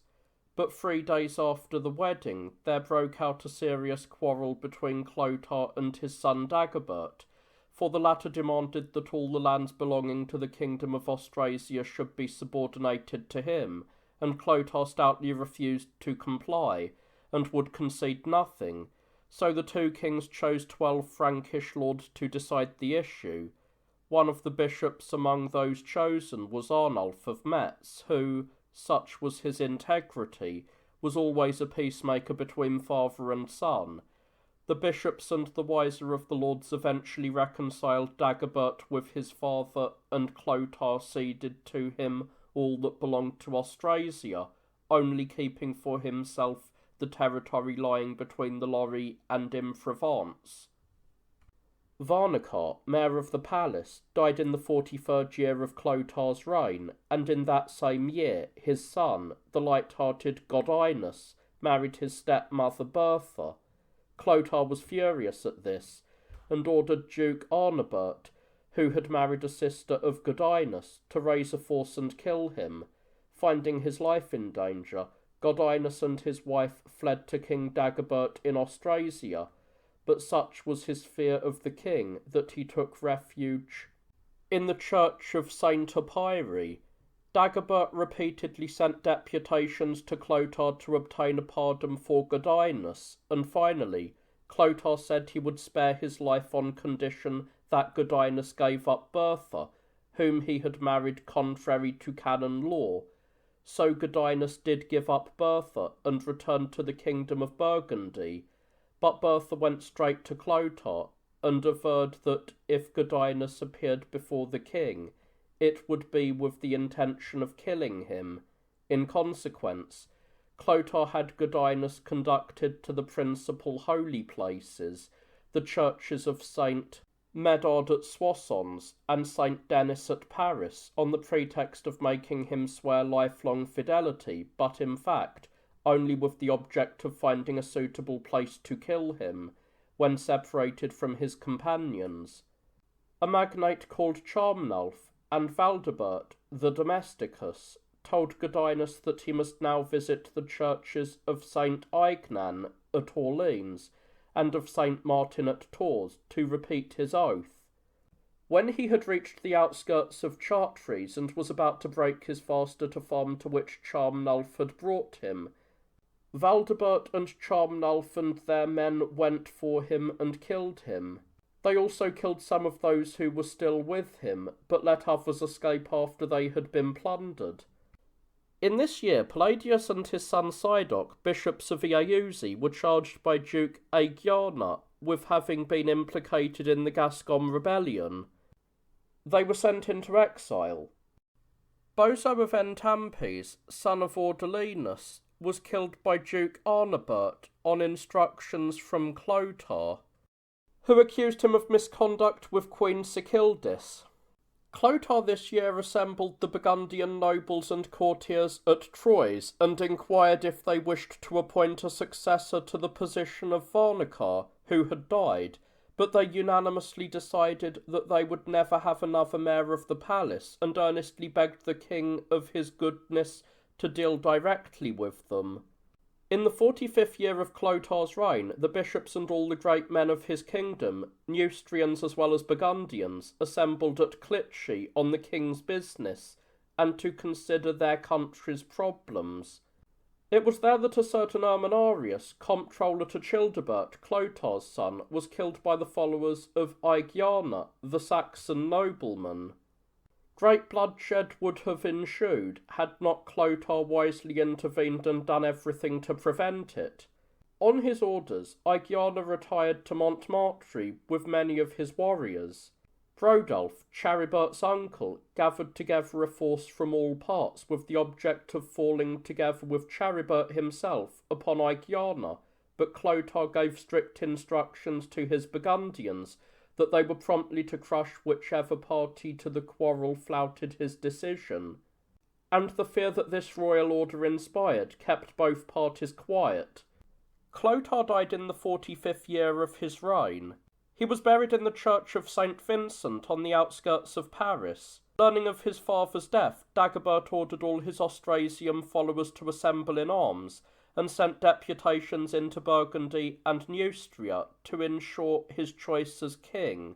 When he had passed through Reims and was on his way to Soissons, news reached him that all the bishops and magnates of the kingdom of Burgundy had submitted to him. Most of the Neustrian bishops and magnates were said to be willing to obey him.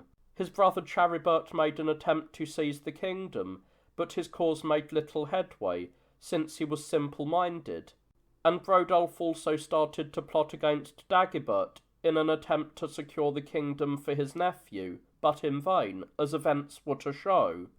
So Dagobert took possession of all Clotaire's kingdom, Neustria as well as Burgundy, and all of the treasure.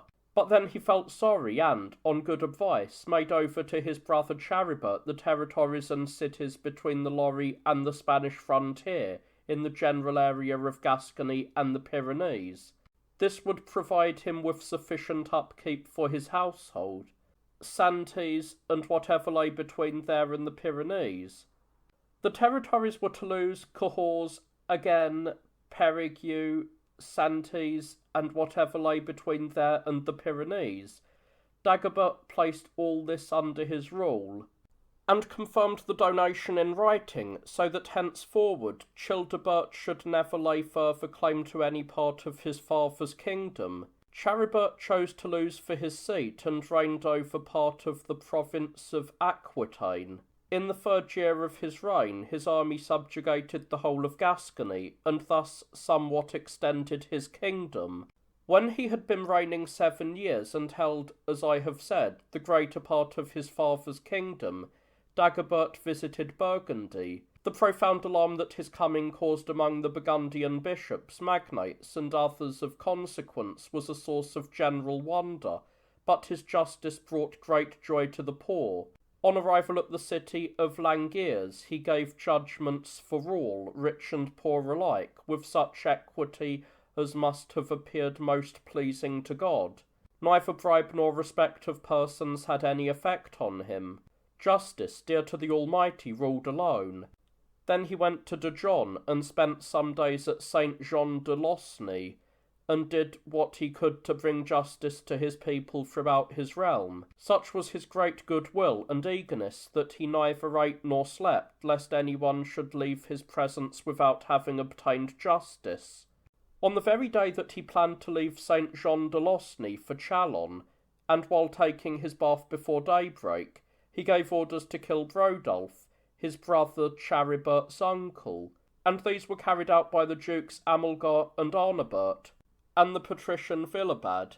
From Chalon, where he continued his work for justice, he travelled to Auxerre by way of Autun, and there went on through Sens to Paris.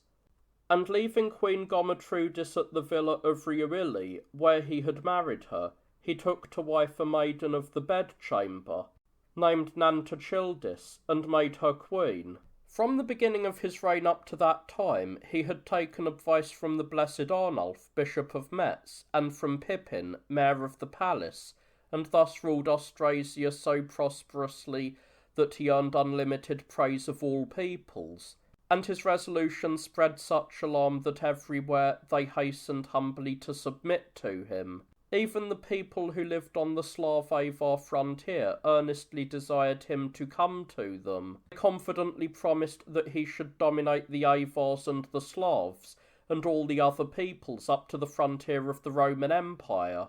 After the withdrawal of his counsellor, the blessed Arnulf, he was advised by Pippin, Mayor of the Palace, and Cunibert, Bishop of Cologne, and he ruled his subjects so happily and with such regard for justice that none of his predecessors as kings of the Franks earned more praise than he. So it was, as I have said, up to the time of his arrival at Paris. In the 8th year of his reign, while he was making a royal progress through Austrasia, Dagobert admitted to his bed a girl named Ragnatrudis, and by her he had, in the course of the year, a son named Sigibert. Then he returned to Neustria, and, finding that he liked his father Clotar's residence, decided to make it his home. But he forgot the justice that he had once loved. He longed for ecclesiastical property, and for the goods of his subjects, and greedily sought by every means to amass fresh treasure. He squandered himself to limitless debauchery, having 3 queens and mistresses beyond number. The 3 queens were Nantachildis, Wulfagundis, and Berkildis. The names of his mistresses it would be wearisome to insert in this chronicle. There were too many of them. And so his heart was corrupted, as we noted earlier, and his thoughts turned away from God. But, and would that this might have profited him to the obtaining of his true reward, he had once been prodigal in his almsgiving, and had this earlier wise almsgiving not floundered through the promptings of cupidity, he would indeed in the end have merited the eternal kingdom. His followers complained of Dagobert's misconduct, and this reached the ears of Pippin, of all men the most careful, a true counsellor, a man of unshakable fidelity, and beloved of all for the passion for justice that he had prudently instilled into Dagobert in the days when the king used to listen to him. He did not become forgetful of what was just, nor did he leave the path of righteousness, but in Dagobert's presence behaved in every way reasonably, and always showed how prudent he was. The wrath of the Austrasians was thoroughly roused against him, to the extent of trying to blacken his character in Dagobert's eyes, and so obtain his death. But his love of justice and fear of that God whom he eagerly embraced saved him from evil. In this same year he journeyed with Sigibert, Dagobert's son, to King Charibert. Charibert came to Orleans and stood godfather to Sigibert. Before all other Neustrians, Ager was Dagobert's most trusted adviser. In this same year, Servatus and Paternus, the ambassadors whom Dagobert had sent to the Emperor Heraclius, returned home with the news that they had made with him a treaty of perpetual peace. I cannot silently pass over the extraordinary things that happened under Heraclius. When Heraclius was patrician of all the provinces of Africa, the tyrant Phocas, the killer of the Emperor Maurice, seized the empire and reigned most cruelly. Like a lunatic, he threw the imperial treasure into the sea with the remark that he was making a present for Neptune. The senators saw that in his folly he wished to ruin the empire, and accordingly they formed a conspiracy in support of Heraclius, seized Phocas, cut off his hands and feet, tied a stone around his neck, and threw him into the sea. Heraclius was then made emperor by choice of the Senate. Under the emperors Maurice and Phocas, a great many provinces had been devastated by Persian attacks. Following his usual practice, the Persian emperor sent an army against Heraclius, which ravaged through the provinces of the empire until it reached Chalcedon, not far from Constantinople. This town they took by assault and set on fire. Then they made for Constantinople, the imperial capital, with the intention of destroying it, but Heraclius came out to meet them with an army. He sent a mission to Chosroes, the Persian emperor, to require him to do single combat with him, their two armies to remain passive spectators. He to whom the Almighty should give victory should receive the entire empire and the subjects of the vanquished. The Persian emperor agreed to this and promised to come and do single combat. Heraclius armed himself, left behind him his army drawn up in fighting array, and advanced to the fray like a second David. But the Persian emperor Chosroes honoured their pact by sending one of his patricians, whose great valour he knew, to fight in his place against Heraclius. Advancing on horseback upon each other, Heraclius said to the patrician, whom he took for the emperor Chosroes, "Since we have agreed to single combat, why are those other warriors following behind you?" The patrician turned his head to see who was following him, whereupon in a flash Heraclius spurred his horse forward, drew his short sword, and cut off his opponent's head. So the Emperor Chosroes was defeated with his Persians, and all in confusion he turned to flight. But he was wickedly done to death by his own followers. The Persians continued to flee until they reached their own land. Then Heraclius put to sea with his army, invaded Persia, and subjected all that empire to his sway. He took much treasure, including 7 full sets of war harnesses. For nigh on 3 years was devastated Persia subject to him, after which time the Persians once more chose an emperor for themselves. The Emperor Heraclius was striking in appearance, for he was handsome, tall, braver than others, and a great fighter. He would often kill lions in the arena, and many a wild boar in unfrequented places. Being well read, he practised astrology, by which art he discovered, God helping him, that his empire would be laid waste by circumcised races. So he sent to the Frankish king Dagobert to request him to have all the Jews in his kingdom baptized, which Dagobert promptly carried out. Heraclius ordered that the same should be done throughout all the imperial provinces, for he had no idea whence this scourge would come upon his empire. The race of Hagar, who are also called Saracens, as the Book of Erosius attests, a circumcised people who of old had lived beneath the Caucasus on the shores of the Caspian in a country known as Ercolia. This race had grown so numerous that at last they took up arms and threw themselves upon the provinces of the Emperor Heraclius, who dispatched an army to hold them. In the ensuing battle the Saracens were the victors and cut the vanquished to pieces. The story goes that the Saracens killed in this engagement 150,000 men. Then they sent a deputation to Heraclius with an offer to send him the spoils of battle, but he would accept nothing because of his desire for vengeance on the Saracens. He raised a great force throughout the imperial provinces and sent representatives to the Caspian gates, which the Macedonian Alexander the Great had built of brass above the Caspian Sea and had shut to check invasion by the untamed barbarians living beyond the Caucasus. Heraclius ordered these gates to be opened, and through them poured 150,000 mercenary warriors to fight the Saracens. The latter, under 2 commanders, were approximately 200,000 strong. The two forces had camped quite near one another and were ready for an engagement on the following morning, but during that very night the army of Heraclius was smitten by the sword of the Lord. 52,000 of his men died where they slept. When, on the following day, at the moment of joining battle, his men saw that so large a part of their force had fallen by divine judgment, they no longer dared advance on the Saracens, but all retired whence they came. The Saracens proceeded, as was their habit, to lay waste the provinces of the empire that had fallen to them.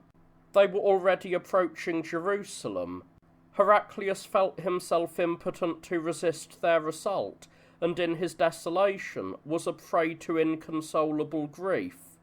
The unhappy king abandoned the Christian faith for the heresy of Eutyches and married his sister's daughter. He finished his days in agony, tormented with fever. He was succeeded by his son Constantine, in whose reign the Roman Empire was cruelly ravaged by the Saracens. Childebert died in the 9th year of Dagobert's reign. He left an infant son called Chilperic, who only survived him a short time. It is said that Dagobert's followers brought about his assassination. Dagobert at once took control of the entire kingdom of Charibert, Gascony included, and he ordered Duke Barontus to take Charibert's treasure and bring it to him.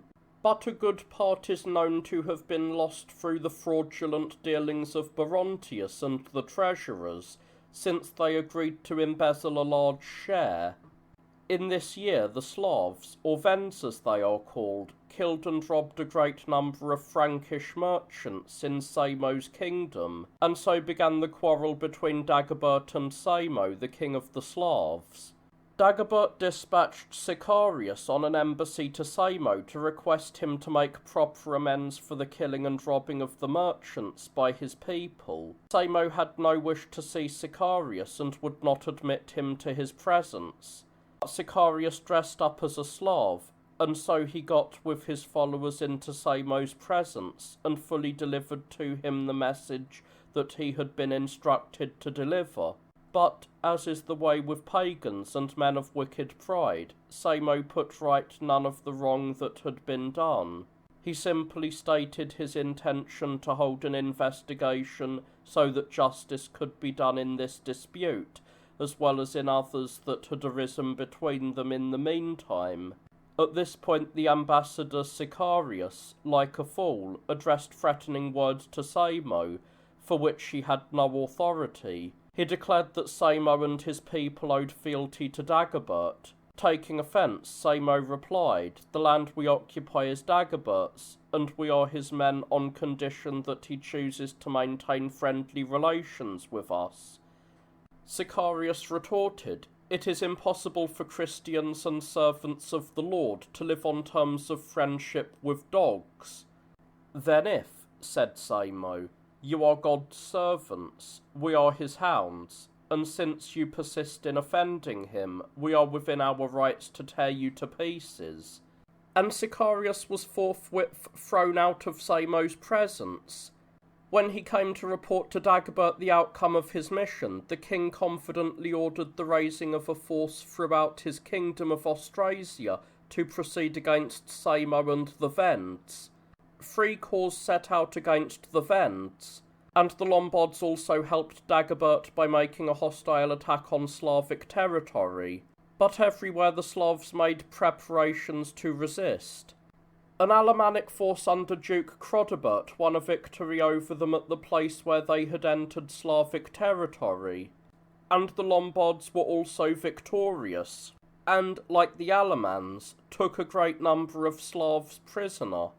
Dagobert's Austrasians, on the other hand, invested the stronghold of Vergastisburg, where many of the most resolute Wends had taken refuge, and were crushed in a 3-day battle.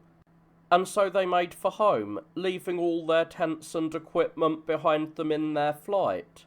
After this, the Wends made many a plundering sortie into Thuringia and the neighbouring districts of the kingdom of the Franks. Furthermore, Durvan, the Duke of the Sorbis, a people of Slavic origin, long subject to the Franks, placed himself and his people under the rule of Samo.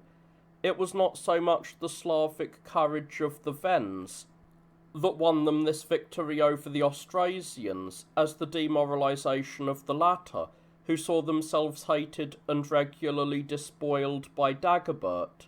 In this year, the Lombard king Charlemagne sent secretly to the patrician Isaac to ask him by what means he could destroy Tasso, the Duke of the province of Tuscany. And in return for this service, King Charlemagne promised to pay the empire £100 of gold out of an annual tribute of £300 that he received from it. Upon this proposal, the patrician Isaac considered how he could accomplish this deed. He artfully put it to Tasso that, since he had incurred the hatred of Charlemagne, he should make friends with him, and thus obtain help from him against the king. This ruse deceived Tasso, who came to Ravenna. Isaac sent a message to say that out of respect for the emperor, he dared not receive him, armed with a following within the walls of Ravenna. Trustfully, Tasso made his retinue leave their arms outside the city, and thus entered Ravenna, whereupon men specially posted for the purpose threw themselves upon him, and killed him and his retinue. King Charlemagne kept his word, for he sent £100 of gold to Isaac and the empire, and annually the Roman patrician paid only 2 centenaria of gold to the Lombards, a centenarium being worth £100. King Charlemagne died just afterwards. Queen Gundeberga, to whom all the Lombards had sworn fealty, sent for a certain Rothari, a duke of the territory of Brescia, and compelled him to abandon his wife in order to marry her. She promised that, with her support, he would be chosen king by all the Lombards. Rothari gladly consented, and swore in places holy to the saints that he would never abandon Gundeberga, nor impair the honour of her royal rank, but would cherish her only, and in all things pay her due respect. The Lombard lords were beguiled by Gundeberga, and they did raise Rothari to the throne.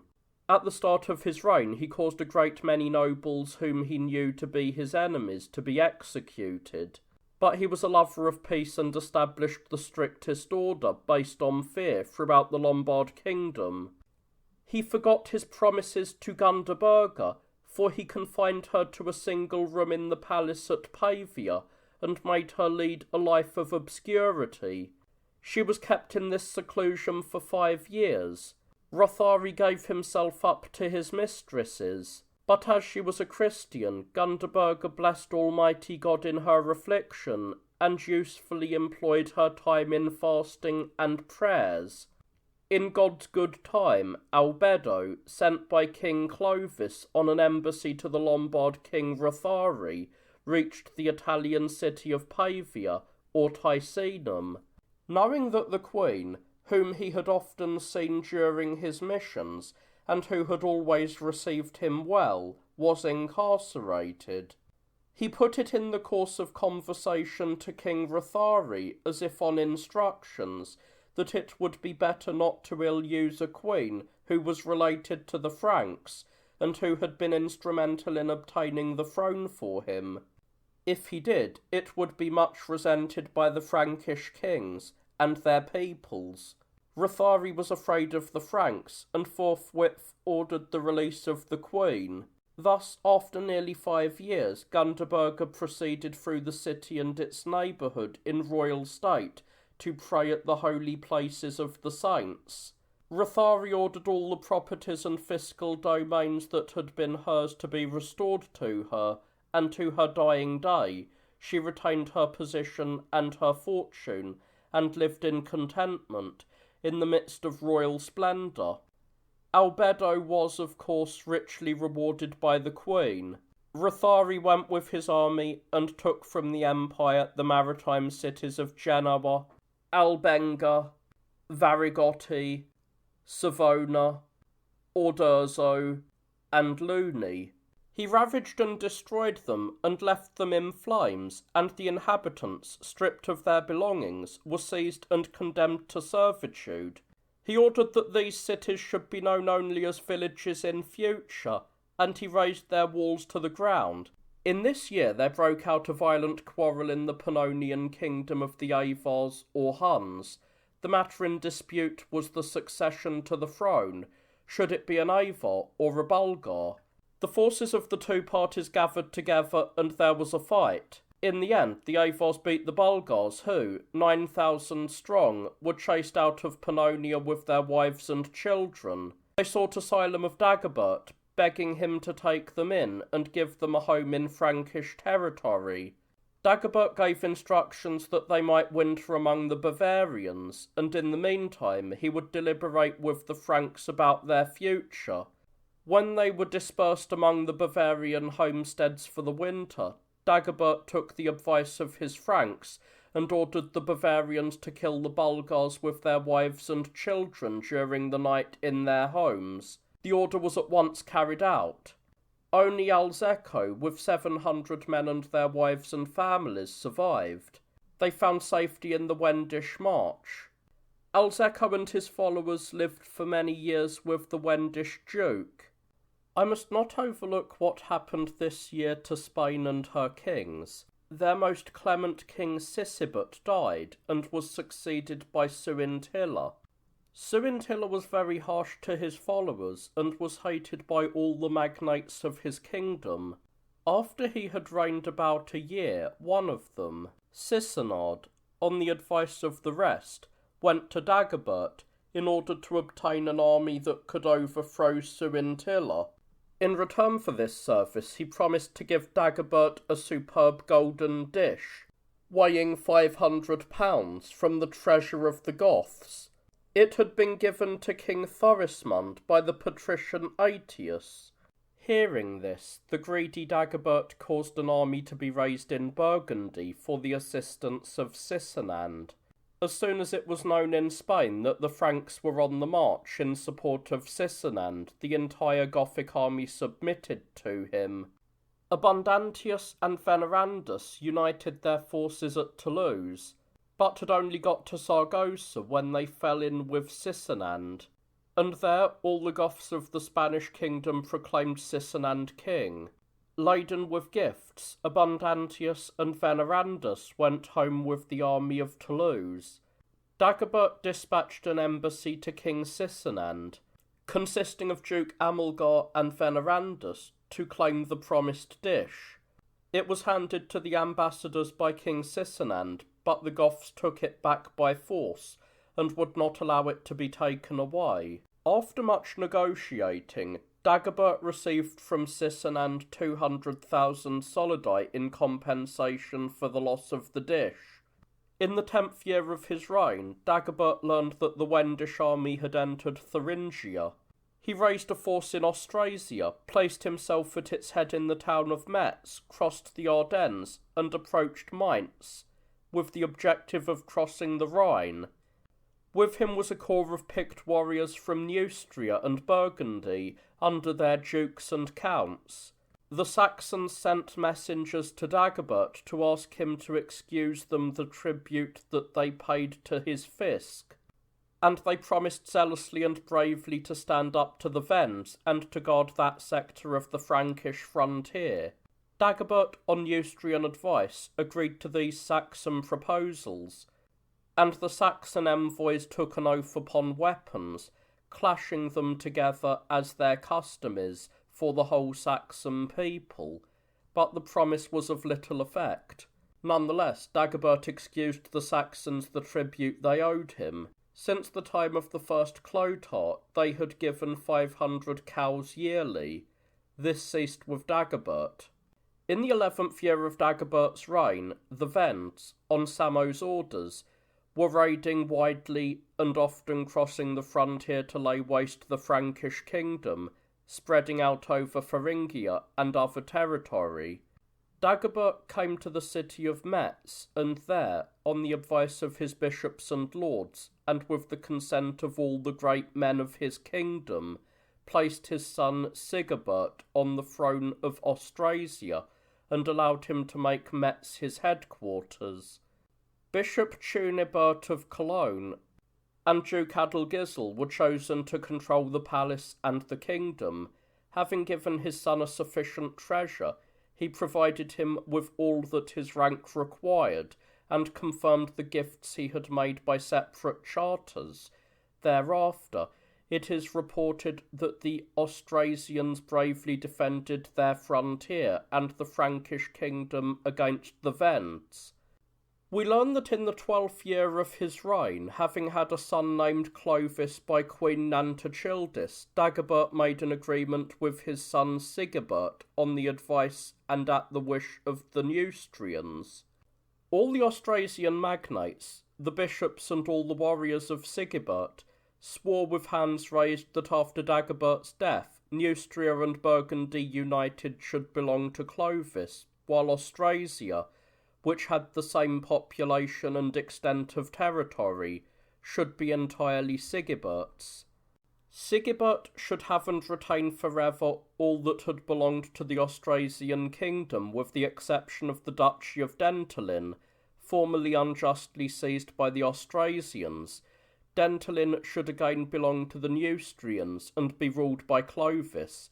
The Austrasians were apparently compelled willy-nilly by their fear of Dagobert to ratify this agreement, which in the event was faithfully observed in the time of King Sigebert and King Clovis. Duke Radolf, the son of Chadmar, who was made Duke of Thuringia by Dagobert, fought repeated engagements with the Wends, and he beat them and put them to flight. These victories turned his head. Time and again he behaved aggressively towards Duke Adelgisel, and this led on to preparations for a revolt against Sigebert. He behaved thus because, as they say, he who likes fighting picks quarrels. In the 14th year of his reign, since the Gascons were in revolt and were making severe raids into the Frankish kingdom that had been Charibert's, Dagobert raised his forces throughout Burgundy, and put in command of them the referendary Chadowind. In Theoderic's reign, Chadowind had shown much bravery in many combats. He made for Gascony with his army in company with 10 dukes and their forces, namely the Franks, Arnebert, Amelgar, Ludebert, Vandalmar, Vanderic, Hermeneric, Barontus, and Chira, the Roman Charlemagne, the Burgundian patrician Villebad, the Saxon Aigiana, and in addition many counts who had no duke over them. The whole of Gascony was overrun by the Burgundian host, and the Gascons, ready for war, emerged from their mountain fastnesses. But when battle had been joined, and they saw that they were going to be beaten, the Gascons turned to flight, as their way was, and sought refuge in the Pyrenean gorges, where they hid in the heights among inaccessible rocks. The army with the dukes followed them, took many prisoners, killed many, burned all their homes, and took their goods and chattels. So in the end the Gascons were overcome and subjugated, and they begged for quarter from the above-mentioned dukes, promising to present themselves before the glorious face of King Dagobert, to submit to his power, and to do whatever he should order. The army would have come back without loss, had not King Arnebert been slain by the Gascons through his own negligence, together with the lords and nobles of his army in the Valley of the Soul. But the Frankish army that had passed through Burgundy to Gascony came home victorious, and Dagobert, then at Clichy, sent a mission into Brittany to require the Bretons to make prompt amends for what they had done amiss and to submit to his rule. Otherwise, he said, the Burgundian army that had been in Gascony would at once advance on Brittany. When he heard this, the Breton king Judicial went at once to Clichy with a quantity of gifts to ask pardon of King Dagobert. He promised to make good whatever his subjects had unjustly taken from Frankish subjects, and undertook that he and his kingdom of Brittany should always remain under the lordship of Dagobert and the Frankish kings.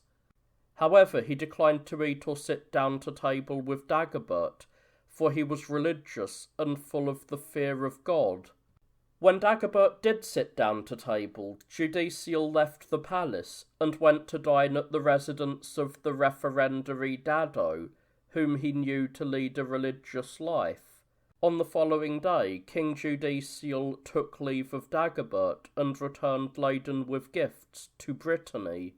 In the 15th year of Dagobert's reign, all the Gascon lords and their duke, Aegiana, came to seek Dagobert at Clichy, but fear of the king overcame them, and they took refuge in the church of Saint Denis. Dagobert, however, was merciful and spared their lives, and they swore always to be faithful to the king, to his sons, and to the kingdom of the Franks. But this oath they kept in their usual manner, as events were to prove. The Gascons then went home, with Dagobert's leave.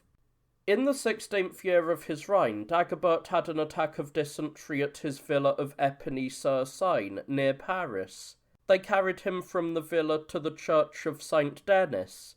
Some days later, realizing that his life was in danger, he sent in haste for Ager, and commended to him his queen, Nantachildis, and his son, Clovis. He felt himself at death's door and, judging Ager a wise counsellor, considered that through him the kingdom would be well governed. Not many days after doing this, Dagobert gave up the ghost. He was buried in the church of Saint Denis, which he had magnificently embellished with gold, gems, and precious things, and had decorated from end to end in a remarkable way, in the hope of ensuring the precious patronage of the saint. He gave the church such riches and so many domains and possessions in different places, that many were struck with astonishment. He instituted a perpetual chant in the church on the model of the monastery of Saint Maurice, but this practice is known to have been allowed to fall into destitution through the feebleness of Abbot Aigulf. After the death of Dagobert, the kingdom fell to his son Clovis, still a minor. All the warriors of Neustria and Burgundy raised him to the kingship at the villa of Malay-le-Roy. Ager ruled justly over the palace and the kingdom, together with Nantachildis, Dagobert's widow, during the first, the second, and the beginning of the third year of the reign of Clovis. He stood out among the other Neustrian magnates, and excelled them all through his ability to act with decision and his instinct to consider before he acted. He was of noble birth and very wealthy. Moreover, he was careful to be just, and was an able talker, and was always ready with an answer, but generally he was blamed for a tendency to avarice. It was on his advice that whatever on Dagobert's orders had been unjustly taken for the royal fisc in the kingdoms of Burgundy and Neustria was restored to its rightful ownership. This year the Emperor Constantine died, and was succeeded as emperor on the motion of the Senate by his son Constans, who was still a minor. In Constans' reign, the empire suffered very great devastation at the hands of the Saracens. Having taken Jerusalem and razed other cities, they attacked Upper and Lower Egypt, took and plundered Alexandria, devastated and quickly occupied the whole of Roman Africa, and killed there the patrician Gregory. Only Constantinople, the province of Thrace, a few islands, and the Duchy of Rome remained in imperial control, for the greater part of the empire had been overrun by Saracens. So reduced, Constans became in the last resort their tributary, merely controlling Constantinople and a handful of provinces and islands. It is said that for 3 years and more, Constans paid 1,000 gold solidi a day to the Saracens, but then he somewhat recovered his strength, little by little won back his empire, and refused to pay tribute. How this came about I shall set down under the right year in its proper sequence, and I shall not remain silent if, God willing, I finish this and other matters as I desire, and so I shall include everything in this book that I know to be true. This year died Suintila, the king of Spain, and successor to Sisinand, and he was succeeded by his own nominee, his son, Tulga, who was still a minor. The Gothic people became restive when not ruled with a heavy hand, and during this Tulga's boyhood, all Spain, true to form, abandoned itself to every sort of arbitrary insubordination, until at last, at a gathering of many of the Gothic senators and the rest of the people, one of the magnates, called Chindaswinth, was chosen King of Spain. When he had dethroned Tulga, he had him tonsured, and then, having made sure of his power throughout the Spanish kingdom, and knowing the Gothic weakness for dethroning their kings, for he had often been involved with them in such conspiracies, he ordered the killing, one by one, of all those whom he knew to have been compromised in rebellion against kings who had been dethroned. Others he condemned to exile, and gave their wives, daughters, and inherited possessions to his followers. The story goes that to repress this criminal tendency, he caused to be executed 200 of the Gothic chieftains and 500 of lower standing, and until he was certain that he had tamed this disease, he never ceased to execute those whom he suspected. Thus mastered by Chindaswinth, the Goths never dared to raise against him the sort of conspiracy that they had raised against his predecessors. When he was full of days, the king established his son Recuswinth upon the Spanish throne, and then gave himself up to works of penance, and to generous almsgiving from his private resources. He was a great age, 90 they say, when he died. In the third year of the reign of Clovis, Aga succumbed to fever and died at Clichy. Some days previously, Ermenfred, who had married Aga's daughter, had killed Count Chainulf in the court held at Orgeres, in consequence of which his possessions were savagely attacked by Chainulf's family and many others, with the approval and permission of Queen Nantakildis. Ermenfred sought refuge in the Austrasian church of St. Remi at Reims, and stayed there many days to escape from attacks, as well as from royal wrath. Ercinewald, a relation of Dagobert's mother, was made mayor of the palace to Clovis after the death of Aga. He was a gentle, good-natured man, in brief both patient and canny, very humble and kindly towards the bishops, ready with a civil answer to all questions, and quite without pride or greed. So long as he lived, he sought peace as is well-pleasing to God. He was certainly clever, but open and straightforward about it. He lined his own pockets, to be sure, but quite moderately, and everyone was very fond of him. Anyway, I must not forget to say how, on Dagobert's death, his treasure was divided among his sons, and I will take care to record it accurately in this book. After Dagobert's death, Pippin, the mayor of the palace, and the other Austrasian dukes, who had hitherto been Dagobert's subjects, unanimously sought Sigebert for their king. Pippin and Cunibert, once good friends, had just come together again and agreed always to help and support one another. Jointly and with suitable blandishments, they drew the Austrasian notables into their orbit, ruled them generously, won their support, and knew how to keep it. Sigebert now sent messengers to ask Queen Nantakildis and King Clovis for his share of Dagobert's treasure, and a court was summoned to settle how it should be returned. Bishop Cunibert of Cologne and Pippin, mayor of the palace, and certain other Austrasian magnates were sent by Sigebert to Compiegne, where, on instructions from Nantakildis and Clovis, and with the consent of the mayor Aga, Dagobert's treasure was brought and divided into equal parts.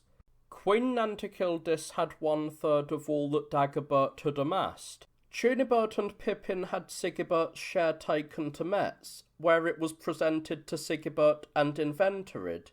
Pippin died about a year later. His death was a matter of deep grief to all Austrasians, who loved him for his concern for justice and his goodness. His son Grimewald, a man of enterprise, was loved, like his father, by most people.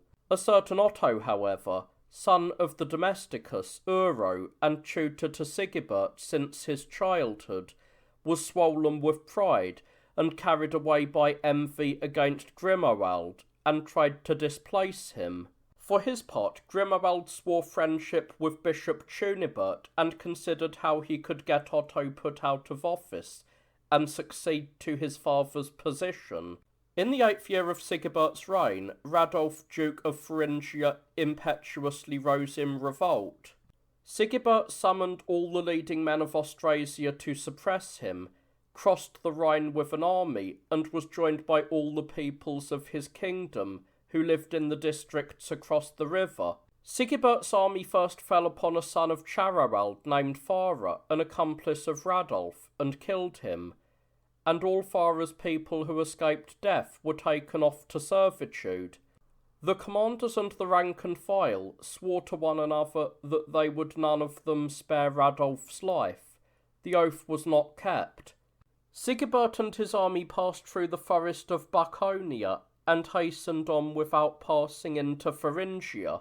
Observing this, Radolf put up a wooden stockade around his position on a rise above the banks of the Unstrut in Thuringia, and whence he had assembled every possible man from all parts, fortified himself with his wife and children within this fieldwork to withstand a siege. Sigebert arrived with his army and invested the camp, while Radolf, sitting tight within, prepared for a vigorous defence. But battle was joined imprudently owing to the youthfulness of King Sigebert. Some were for fighting that same day, others preferred to await the morrow, and they were unable to give unanimous counsel. Seeing this, the Dukes Grimwald and Adelgisel took great pains to guard Sigebert.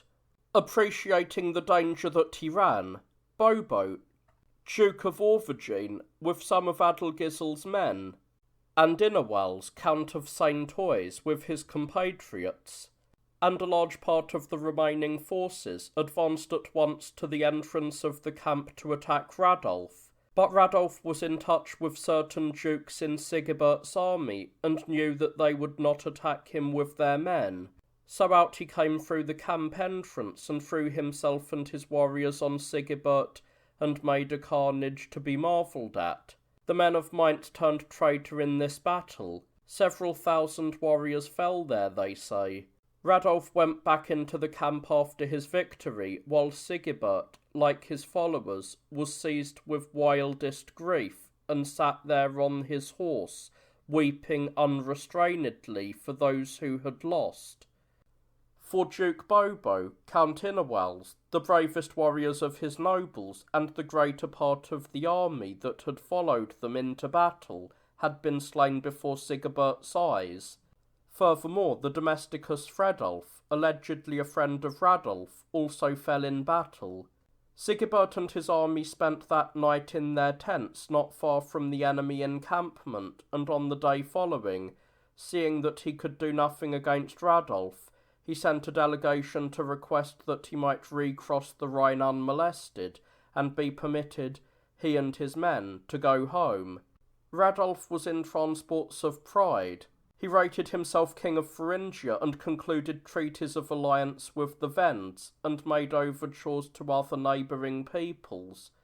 He did not in so many words deny Sigebert's overlordship, but in practice did all he could to resist his power.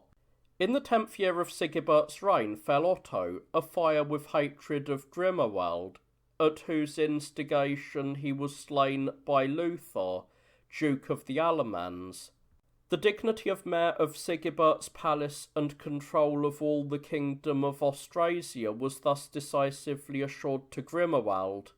In the 4th year of the reign of Clovis, after the death of Aeger, Queen Nantokildis came with her son, King Clovis, to Orleans in the kingdom of Burgundy, and there she summoned to her all the lords and bishops and dukes and chief men of Burgundy.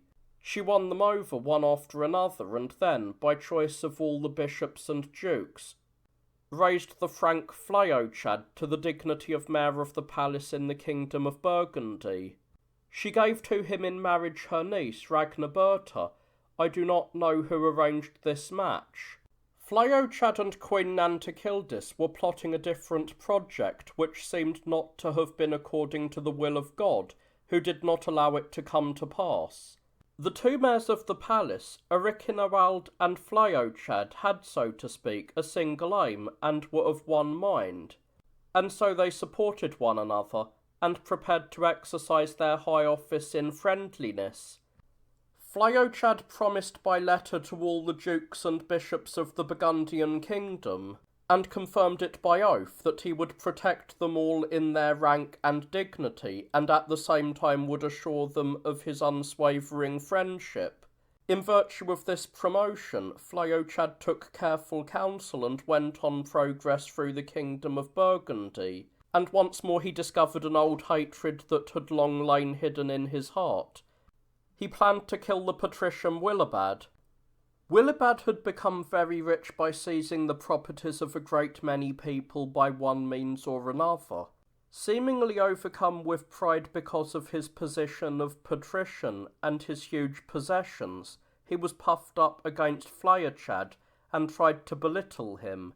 The latter summoned the bishops and dukes of the Burgundian kingdom to Chalon, and fixed the day for the Mayfield to consider the matters of national interest. Willibad arrived with a great following. Fliochad had planned an attempt on his life, but Willibad got to hear of this and refused to enter the palace. Out came Fliochad to fight him, but Amalbert, Fliochad's brother, interposed to pacify them at the very moment when they were on the point of fighting. Willibad forcibly secured Amalbert and escaped immediate danger. Others now intervened, and they separated without harming one another. But thereafter, Fliochad set about planning Willibald's death, as a matter of urgency. In this year died Queen Nantachildis, and in the month of September of this same year, Fliochad left Paris with King Clovis, his mayor Erichinawald, and certain of the Neustrian magnates, and went together to Autun by way of Sens and Auxerre.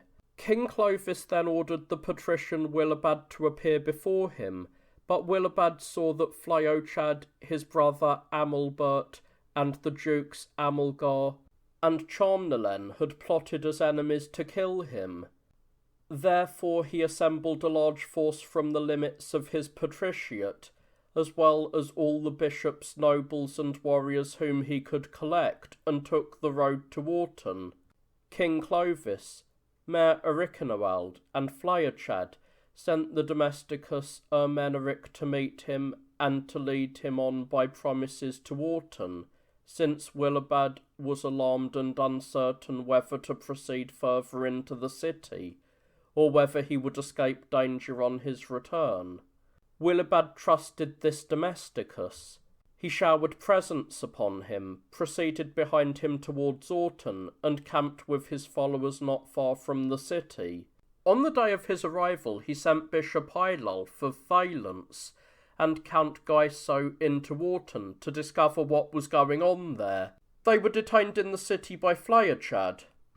The next day, Fliochad, Amalgar, and Schramnalen, who were in agreement about the plan to kill Willibad, came early out of the city, and were joined by the remaining Burgundian dukes, followed by their men.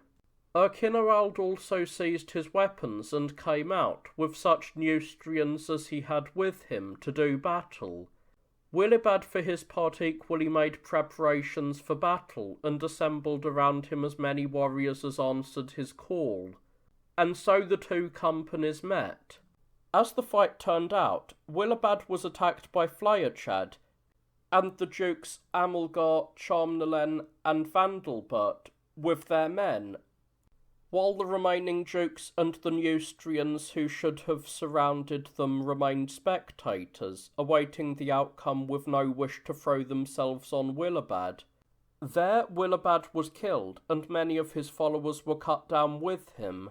A count of the palace, Berthar, a Transjurian Frank, was first of them all to attack Willibad, and the Burgundian Manulf, gnashing his teeth with fury, left the ranks and came forward with his men to fight Berthar. Berthar had once been a friend of his, and said, "Come under my shield, and I will get you out of this danger," and he lifted his shield to cover Manulf. But the latter aimed a blow at his chest with his lance, and his men surrounded him, for Berthar had come on too far by himself, and severely wounded him. But when Cialbedo, Berthar's son, saw his father in danger of his life, he rode full pelt to his assistance, threw Manulf to the ground with his spear through him, and set about killing all those who had wounded his father, and so by God's help, like the true son he was, he saved Berthar his father from instant death. Those dukes who had preferred not to throw their men upon Willibad now pillaged the tents of his bishops and the rest of his following. The non-fighters then made off with the horses and whatever else was left behind. On the morning after these happenings, Fleochad left Orton and advanced to Chalon, which he entered. On the following day, this city was burnt to the ground by some mischance of which I am ignorant, and Fleochad was struck down by divine judgment and attacked by fever. He was placed in a skiff on the river Arar, and they made haste to St. John de Losny, but he died on the way. It was 11 days after Willibad's death. He was buried in the church of St. Benigni outside Dijon.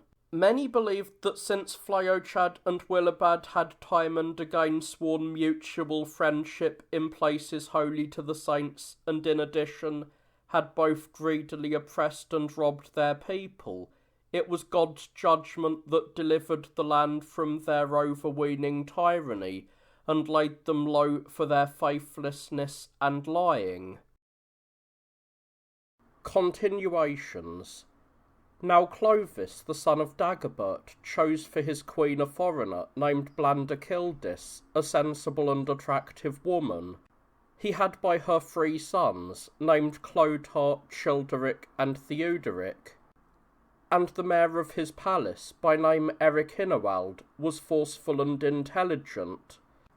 So peace reigned in the kingdom of Clovis, and there were no wars.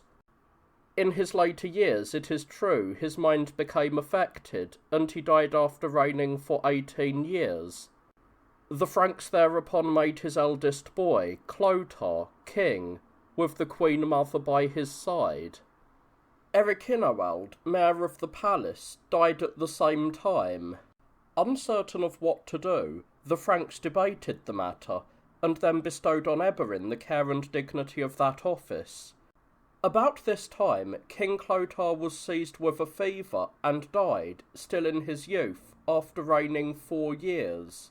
His brother Theuderic succeeded him, and his other brother, Childeric, was made king by the Franks of Austrasia, with the backing of Duke Wulfoald. At that time, the Franks plotted against Eberyn and rose against Theuderic and deposed him. They shaved off the hair of both, and tonsured them, and Eberyn, thus tonsured, they dispatched unwillingly to the monastery of Luxeuil in Burgundy. They then sent to Austrasia for Childeric, and when he arrived with Duke Wulfoald, they made him king over the entire kingdom. But this King Childeric was altogether too light and frivolous. The scandal and contempt that he aroused stirred up sedition among the Frankish people, until bitter hatred sprang up, and he became a rock of offence to his own ruin. To make matters worse, he ordered illegally that a noble Frank named Bodilo should be bound to a stake and thrashed, and this infuriated the Franks who saw it. Ingobert, Amalbert, and other Frankish notables stirred up insurrection against Childeric, and that same Bodilo, together with the other conspirators, fell upon the king and slew him, and I feel sorry to say, his pregnant queen, Belakildis, in the forest of Livry. Wulfoald escaped by flight and returned to Austrasia. The Franks now took the advice of the blessed Ludegar and his party. They bestowed the mayoralty of the palace upon the noble Ludicius, the son of Erichinewald. When Eberyn heard of these troubles and how the Franks were falling out with each other, he took counsel with the great number of friends he had summoned to assist him, and left the monastery of Luxeuil to return to Francia with a mighty force of followers. Approaching the River Oise, he found the sentries asleep at Point St. Maxence and killed them. Then he crossed the river and killed those of his enemies that he found lying in ambush thereabouts. The mayor of the palace, Ludicius, escaped, decamping with the royal treasure. Continuing his flight, he abandoned the villa of Baizu, where Eberyn arrived in time to seize the treasures that he found there. Then Eberyn left Baizu and reached the villa of Crecy in Ponthieu. He there deceived Ludicius by making a false promise that they should arrange a meeting and, after taking oaths to each other, should part as friends. But as usual, Eberyn acted treacherously. He laid an ambush for his godfather Ludicius and slew him. King Theuderic was restored to his throne, and Eberyn himself speedily resumed control of affairs. He ordered the blessed Bishop Fredegar to be executed after the cruelest tortures, and slew his brother Gerinus, also after refined tortures. Their remaining Frankish friends escaped by flight across the Lorry into Gascony. Many were condemned to exile and were never seen again. After the death of Wulfarald and the disappearance of the kings, Duke Martin and Pippin, the son of the deceased Ansegasil, a Frank of noble stock, ruled over Austrasia. But these two rulers, Martin and Pippin, fell out with Eberyn. They stirred up war against King Theuderic, and they led their force to a place called Bois du Fay, where they fought. Most of the followers of both sides were engaged in what proved a great battle. Martin and Pippin and their supporters were beaten and put to flight. Eberyn followed up and laid waste most of that region. Martin thereupon entered Laon, barricading himself within the city walls, but Eberyn was behind him, and when he reached the villa of Ecgfrey, he sent Aglibert and Bishop Riolus of Rheims as his representatives to Laon, where they gave undertakings, but swore falsely upon reliquaries that, unknown to him, were empty. Yet Martin trusted them over this, and left Laon with his friends and supporters to go to Ecgfrey, and there, with all his companions, they murdered him. Now Eberyn oppressed the Franks with ever-increasing cruelty, until the day came when he was threatening to rob a Frank named Ermenfred of his possessions.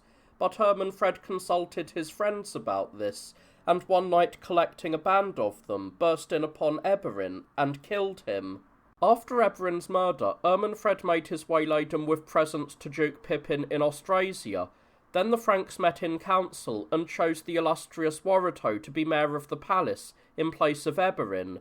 The same Warreto received sureties from Duke Pippin, and in his turn swore peace with him.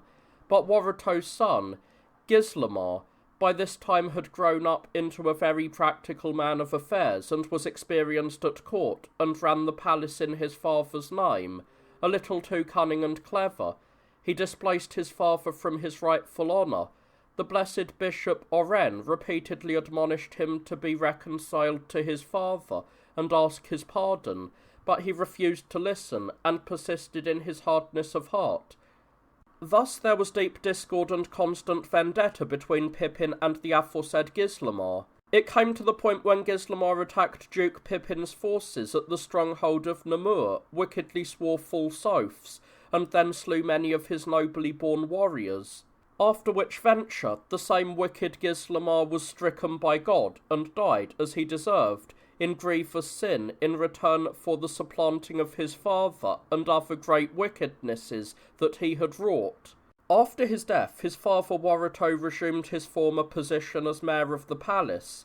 It was at this time that the blessed Bishop Oren, that great worker of miracles, went to his rest. Now, too, died Warreto, mayor of the palace. He had a noble and vigorous wife, named Ansafildis, and her son-in-law Burkhardt became mayor of the palace. He was a little fellow, of small ability, light-minded, and impetuous. Frequently he slighted his Frankish friends, and ignored their counsel. This angered Orderamnus, Riolus, and many more of the Franks. So they abandoned Burkhardt and joined Pippin by sending him pledges, and swore friendship with him. They urged an attack upon Burkhardt and the Franks that remained with him. Pippin then raised his warbands and set out with speed from Austrasia to do battle with King Theuderic and Bercar. They met near St. Quentin at a place called Tertry, and there they fought. Pippin and his Austrasians were the victors. King Theuderic and Bercar were put to flight. The victorious Pippin gave chase and subjugated the region. Shortly afterwards, that same Bercar was slain by false and flattering friends at the instigation of his mother-in-law, the Lady Ansafildis. Then Pippin secured King Theuderic and his treasure, made all arrangements about the administration of the palace, and returned to Austrasia. By his noble and most intelligent wife, Plectrudis, he had 2 sons, the elder called Drogo, and the younger Grimawald. King Theuderic died after a reign of 17 years, and his little son Clovis was chosen to succeed him as king. But it was not long before King Clovis fell ill and died, having reigned 4 years. His brother Childebert succeeded him. Drogo, meanwhile, brought up by Pippin his father, was given the Duchy of Champagne, while his younger brother, Grimawald, became mayor of the palace to King Childebert, over the Franks. He was the mildest of men, full of kindness and gentleness, and he was generous in almsgiving and constant in prayer. Pippin and the pagan Radbod, Duke of the Frisians, went to war and had a battle at the stronghold of Dursted. Pippin the victor returned with much spoil and booty, while Duke Radbod fled the field with such Frisians as escaped. Then Drogo, Pippin's son, died of a fever. He was buried in the church of the Blessed Confessor Arnulf at Metz. Grimawald, for his part, had a son named Theudowald by some mistress or other. The aforesaid Pippin took a second wife, the noble and lovely Alpidia. She gave him a son, and they called him, in his own language, Charles. And the child grew, and a proper child he undoubtedly was. It was now that King Childebert died, and was buried at Choisy, in the church of the holy martyr Stephen. He had reigned 16 years. His successor as king was his son Dagobert. Grimawald married the daughter of Duke Radbod of the Frisians. It happened that Pippin fell ill at Jupil on the Meuse, and this same Grimawald, when he came to visit him, was cruelly murdered by an impious wretch named Rantgar while on his way to prayer in the church of St. Lambert. His little son Theudowald was then made mayor of the palace to King Dagobert in his stead. Some time after this, Duke Pippin fell ill and died. He had ruled over the Franks for 27½ years. His son Charles survived him. After his death, his widow, the before-mentioned Lady Plectrudis, took everything under her control. The end of it was that the Franks plotted a revolt. They took the foolish course of going to war with Theudowald and the erstwhile followers of Pippin and Grimawald. They came to blows in the Forêt de Queuse, and the forces engaged were considerable. Theudowald fled with his companions and escaped. Great indeed was the consternation that ensued among the harried Franks. They now chose as mayor of the palace a certain Frank named Ragenfred. After raising a force, they hastened to the Meuse, destroying everything in their path. They made a treaty with Duke Radbod. At this time, Duke Charles was put in confinement by the aforesaid Plectrudis, but by God's help was set free. Now King Dagobert died after a reign of 5 years, and the Franks chose one Chilperic as king. At the same time, they assembled their army and set out against the said Charles, and they invited Duke Radbod to come from the other direction with his army of Frisians. The warrior Charles went with his army to meet Radbod, and in the ensuing battle there was no small loss of brave and noble men. When Charles saw how his army had suffered, he retreated. Chilperic and Ragenfred now called together their forces and crossed the forest of the Ardennes. Meanwhile, on the other side, Duke Radbod awaited them with his army. So they reached the city of Cologne on the Rhine. Together they laid waste much of that region. When they had received many gifts and much treasure from the said Plectrudis, they set out for home. But on the way, at a place called Ambleve, Charles attacked them and inflicted heavy losses upon them. Thereafter Charles summoned his army and marched against Chilperic and Ragenfred. A battle was fought on the 21st of March, a Sunday in Lent, at a place called Vichy in the Cambresis, and there were great losses on both sides. Chilperic and Ragenfred were beaten and escaped by flight. Hot in pursuit, Charles hurried to the city of Paris.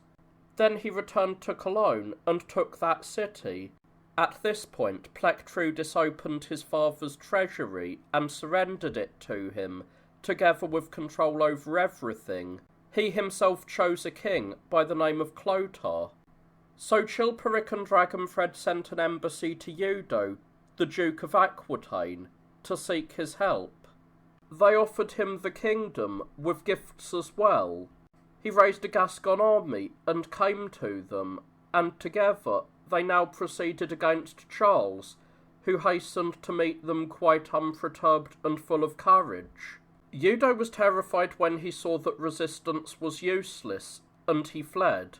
Charles followed him as far as Paris, and, crossing the Seine, reached the city of Orleans. But he just escaped and made his way into the confines of his own land, bearing with him King Chilperic and the treasure he had taken. King Clotaire now died. Charles sent an embassy to Duke Eudo and received from him the said Chilperic. The latter then came to the city of Noyon, where he soon afterwards died, thus bringing his reign to its close. He reigned 6 years. After his death, they raised King Theuderic to the throne, who still reigns over us and looks forward to years of life. King Theuderic died in 737 AD. Afterwards, Prince Charles pursued Ragenfred, laid siege to the city of Angers, laid waste the neighbourhood, and then returned home with rich booty. The Saxons had risen in rebellion at that very time, so Charles attacked and defeated them. Then he went home victorious. A year passed, and Charles crossed the Rhine in force, punished the Alamans and Swabians, reached the Danube, and crossed into Bavarian territory. When he had subjugated this land, he returned home with great treasure, and also with a certain lady, Bellatrudis, and her niece, Sunnichildis. It was at the same time that Duke Eudo broke the treaty, and when news of this was brought to him, Prince Charles crossed the Lorry with his army, put Duke Eudo to flight, and came back with the rich booty he had collected in his 2 expeditions of that year. When Duke Eudo saw that he was beaten and an object of scorn, he summoned to his assistance against Prince Charles and his Franks, the unbelieving Saracen people. So they rose up under their king, Abdar-Rahman, and crossed the Garonne into the city of Bordeaux, where they burnt down the churches and slew the inhabitants.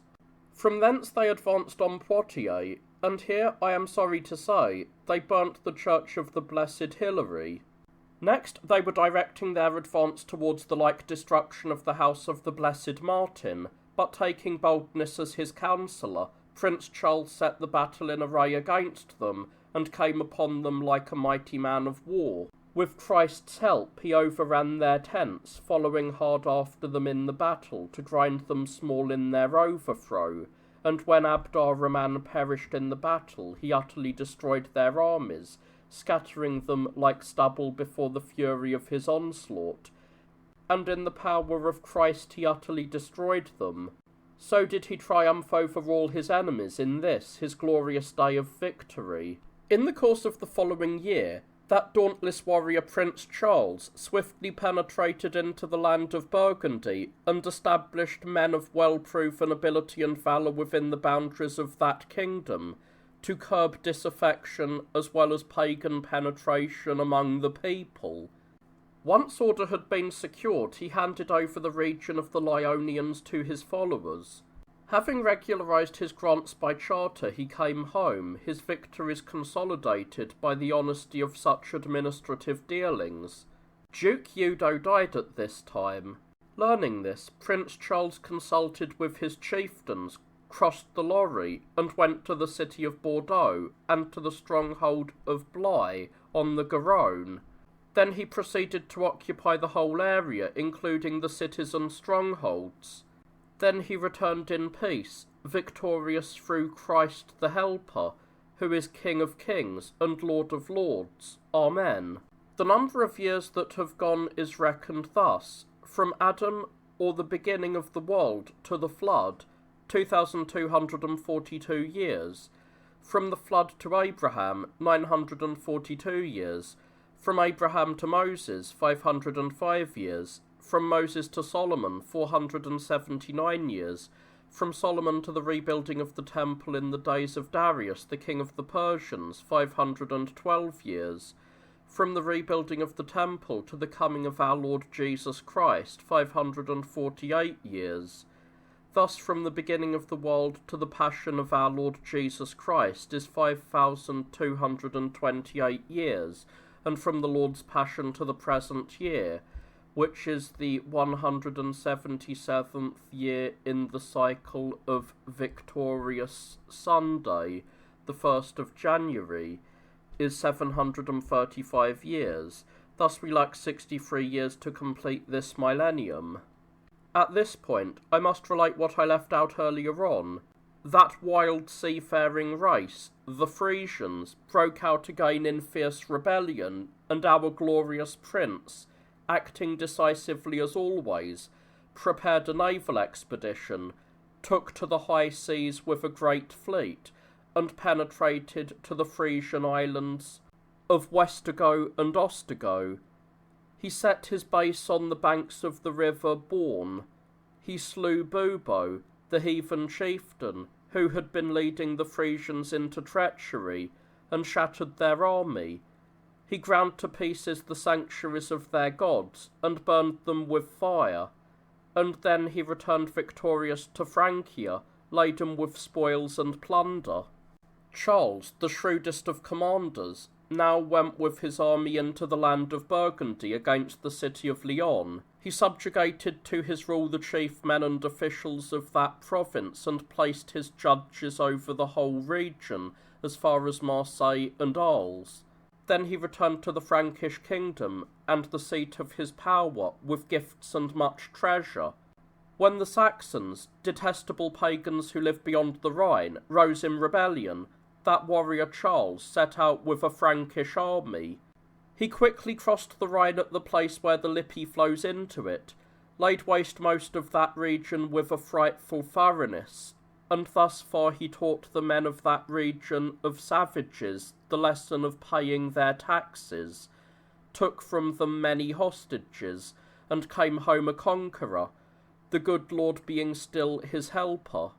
Once more the mighty race of Ishmael, who are now known by the outlandish name of Saracens, rebelled and burst across the river Rhone.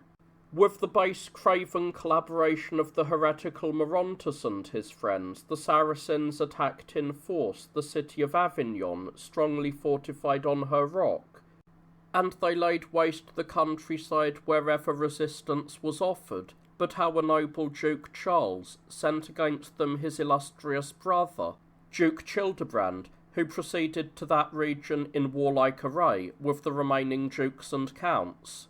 Childebrand lost no time in bivouacking in the approaches and surrounding countryside of this excellently provisioned city, and in setting about his preparations for the forthcoming engagement until the arrival of Charles, the great commander, who forthwith shut up the city, erected siege works, and tightened the blockade. Then, as once before at Jericho, the armies gave a great shout, the trumpets brayed, and the men rushed into the assault with battering rams and rope ladders to get over the walls and buildings. And they took that strong city and burned it with fire. And they took captive their enemies, smiting without mercy, and destroying them, and they recovered complete mastery of the city. Victorious, therefore, Charles the Dauntless, mighty warrior, crossed the Rhone with his men, and plunged into Gothic territory as far as the Narbonnese. He invested its famous capital, Narbonne itself. He threw up lines on the banks of the Aude in which he installed offensive armaments of the battering type. He then continued his lines in a wide sweep around the Saracen emir, Abd ar-Rahman, and his viziers, investing them so. He added carefully constructed works at intervals. When news of this reached them, the chief lords and princes of the Saracens, who were still in Spain, collected an army out of their united manpower to fight a pitched battle, and set off bravely in arms to meet Charles under another emir, Omar ibn Chald. Our unconquerable Duke Charles made all haste to meet them upon the banks of the Berry, at the palace in the valley of the Corbières. They fought a hard battle, and the Saracens were routed and overwhelmed, and when they saw that their emir had fallen, they broke and ran. The survivors, with some idea of escaping in boats, swam out into the sea lagoons. They fought among themselves in their struggle to get aboard. The Franks were quickly after them in boats, with whatever weapons came to hand, and pushed them down, and drowned them in the water. This was how the Franks reached the decisive victory, took great spoil and booty, and a host of prisoners. And then, under the command of their conquering duke, they laid waste the Gothic region. The famous cities of Nimes, Agde, and Béziers were burned, and their walls and buildings were razed to the ground. Their suburbs and the strongholds of that area were destroyed. When, with Christ's help, who alone gives victory and salvation, his enemies were destroyed, Charles returned without hurt to the land of the Franks and to the seat of his power. Later on in the course of this happy year, Charles dispatched an army under the above-named brother and many dukes and counts, with orders to march on Provence. As they reached the city of Avignon, Charles himself caught them up in haste, and he restored the whole country down to the Mediterranean to his rule. Duke Maurontus sought refuge in the impenetrable rocky fastnesses out to sea. When Prince Charles had added to himself all the counties round about, so that none rebelled against him, he came back victorious to Frankish territory. But his health began to decline at the villa of Verberay on the Oise. At this time the blessed Pope Gregory twice sent an embassy from the seat of the holy Apostle Peter at Rome to Prince Charles, with the keys of the tomb of the saints, a link from his chains, and many rich presents. Such things had never been seen or heard before. The Pope promised a bargain whereby he should desert the imperial cause and, with the approval of the Roman people, join that of the said Prince Charles. The prince received the embassy with extraordinary honours, and made it costly gifts. He then sent Grimaud, abbot of Corbie, Sigibert, a monk of the cloister of the holy martyr Denis, and others of his entourage, with fine presents, to the threshold of St. Peter and St. Paul at Rome. Our prince then, on the advice of his magnates, divided the kingdoms between his sons. He raised the elder, Charlemagne, to the dignity of ruler over Austrasia, Swabia, also known as Alemannia, and Thuringia. His younger son Pippin he set over Burgundy, Neustria, and Provence. In this year Duke Pippin raised an army and set out for Burgundy with his uncle, Duke Childebrand, and many noblemen and a great company of followers, and they took over control of that land. But meanwhile, it grieves me deeply to relate, there appeared harbingers of misfortune, signs in the sun, and the moon, and in the stars, and the date of the most holy order of celebration of Easter was the subject of debate. Sure enough, Prince Charles, having bestowed rich gifts on the church of the Blessed Martyr Denis at Paris, fell ill of a fever on arriving at the palace of Coersy-on-the-Ouse, and there he died in the peace of Holy Church. His dominion was over all the lands round about, and he had ruled over the two kingdoms for 25½ years. He died on the 22nd of October, and was buried at Paris, in the church of the Blessed Martyr Denis. His daughter, Chiltrudis, now did what her wicked stepmother told her. With friends' help, she went secretly over the Rhine to Duke Odilo of the Bavarians, who married her against the wishes and without the permission of her brothers. Meanwhile, the Gascons of Aquitaine rose in rebellion under Duke Chunawald, son of the late Eudo. Thereupon the princely brothers Charlemagne and Pippin united their forces and crossed the Lorry at the city of Orleans. Overwhelming the Romans, they made for Bourges, the outskirts of which they set on fire, and as they pursued the fleeing Duke Chunawald, they laid waste as they went. The next objective, the stronghold of Loches, fell and was razed to the ground, the garrison being taken prisoner. Their victory was complete. They then divided out the booty among themselves and took off the local inhabitants to captivity. Having got home about the autumn of the same year, they set out again with an army across the Rhine to fight the Alamans. They made their camp on the banks of the Danube. The Alamans, belonging to those parts, saw that they were beaten, and so they gave hostages, promised to observe their conquerors' laws, presented gifts, begged for terms, and submitted to Frankish overlordship. When they got back, it was the second year of their rule. Their brother-in-law Odilo, Duke of the Bavarians, rose in revolt. They had no option but to direct the whole Frankish army towards Bavaria. Reaching the Lech, the two forces camped on its banks and observed one another for a whole fortnight. Finally, stung by the tribesmen's taunts, the Franks were shamed into making their way through the marshy terrain, heedless of danger, in a place where there was no vestige of a causeway. They had divided their forces, and now at night fell upon the unsuspecting Bavarians. In the ensuing fight, Duke Odilo's army was slaughtered, and he himself had difficulty in slinking away with a handful of men beyond the river Inn, after which glories the victors made for home, triumphant despite heavy losses. During their third year, Charlemagne again invaded Saxon Marcher territory, where there was trouble. Fortunately, the Saxons who lived on the Frankish frontier submitted without a fight and were enslaved, and most of them, Christ being our leader, received baptism, and the sacraments began to be provided to them. Theudebald, son of Duke Godofred, chose this moment to revolt. Pippin, with the pick of his forces, winkled him out from his alpine fastness and put him to ignominious flight, and so brought the duchy to heel before returning triumphant. In the year following their return, the famous pair of brothers once more made an expedition to the Lorry, for the Gascons were provoking them.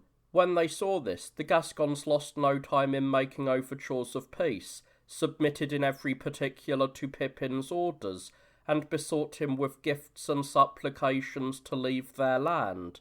The year after these happenings, Charlemagne went in greatest wrath with his army to the territory of the Alamans, who had broken their oath of fidelity to him. Most of those who had rebelled were put to the sword. In the course of the year following this, Charlemagne, burning for the contemplative life, handed over his rule together with his son Drogo to his brother Pippin, and went to the threshold of the blessed apostles Peter and Paul in Rome in order to become a monk. This succession strengthened Pippin's rule. That same year, the Saxons behaved in their accustomed way by breaking the oath of obedience that they had sworn to his brother. So Pippin had no option but to raise an army and forestall them, the kings of the Wends and of the Frisians coming gladly to his assistance.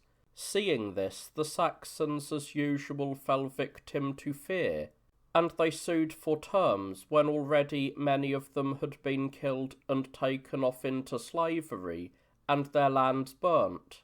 They submitted to Frankish control in the ancient manner, and promised henceforth to pay in full the tribute which they had once owed to Clotaire. Most of them asked to have the sacraments made available when it became clear that it was impossible to rebel against the Franks, reduced as they were to impotence. It was not long before the Bavarians once again broke faith and, acting on bad advice, cast off their allegiance to the aforesaid prince, who accordingly summoned his forces and marched in great strength upon their land. Terror-stricken, they fled with their wives and children beyond the river Inn. The said prince placed his headquarters on the banks of the Inn, where he made preparations to annihilate them in an engagement by boats. The Bavarians observed this, and knew that they could not resist such power, so they dispatched a mission to him with plenty of presents, submitted to his overlordship, and undertook by oaths and with hostages not to rebel again. Christ being his helper, he then went home in great triumph to Francia, his task fulfilled. For 2 years the land had peace. It now happened that, with the consent and advice of all the Franks, the most excellent Pippin submitted a proposition to the Apostolic See, and having first obtained its sanction, was made king, and Bertrada queen. In accordance with that order anciently required, he was chosen king by all the Franks, consecrated by the bishops, and received the homage of the great men.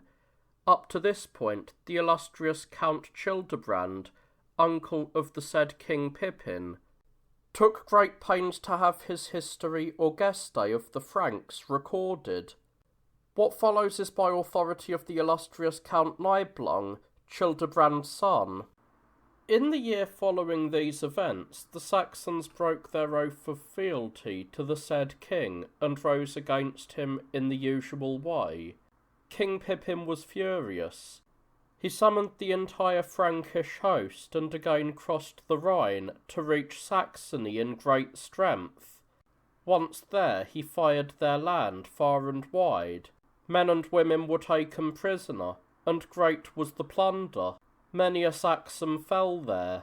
The Saxons were grief-stricken when they saw this, and, frightened as always, sought the king's pardon and the restoration of his peace and the sacraments, and would pay much heavier tribute than they had formerly promised, and would never again rise against him.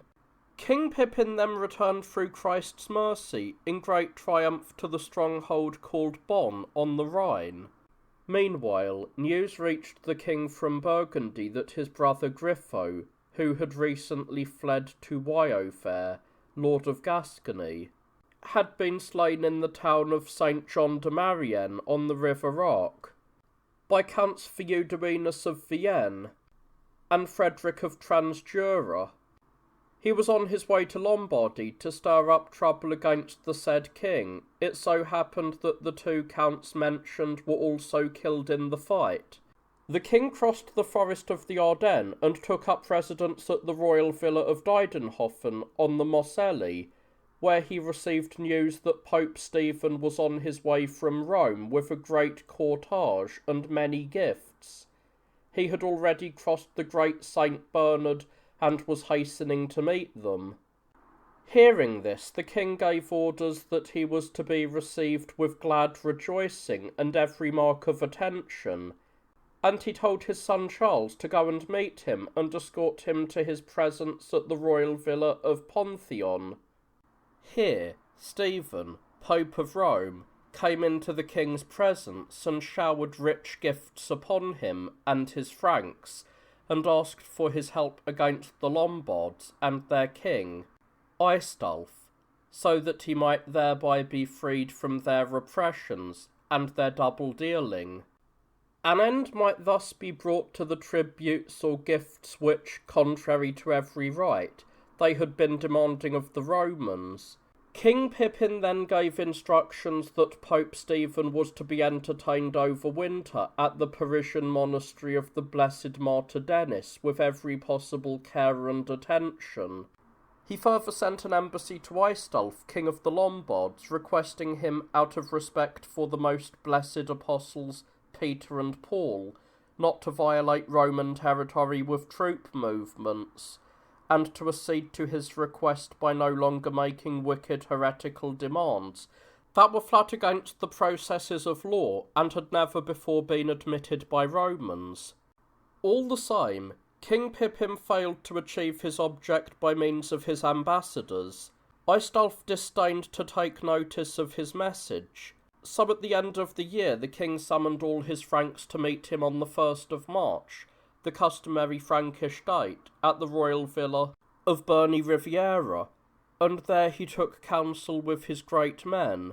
About the time when kings go forth to battle, he set out for Lombardy with Pope Stephen and all the people who dwelt in his kingdom, and his Frankish troops.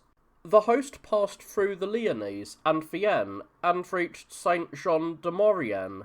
King Aistulf of the Lombards got word of this, summoned the entire Lombard army, and made for the defile known as the Valley of Susa.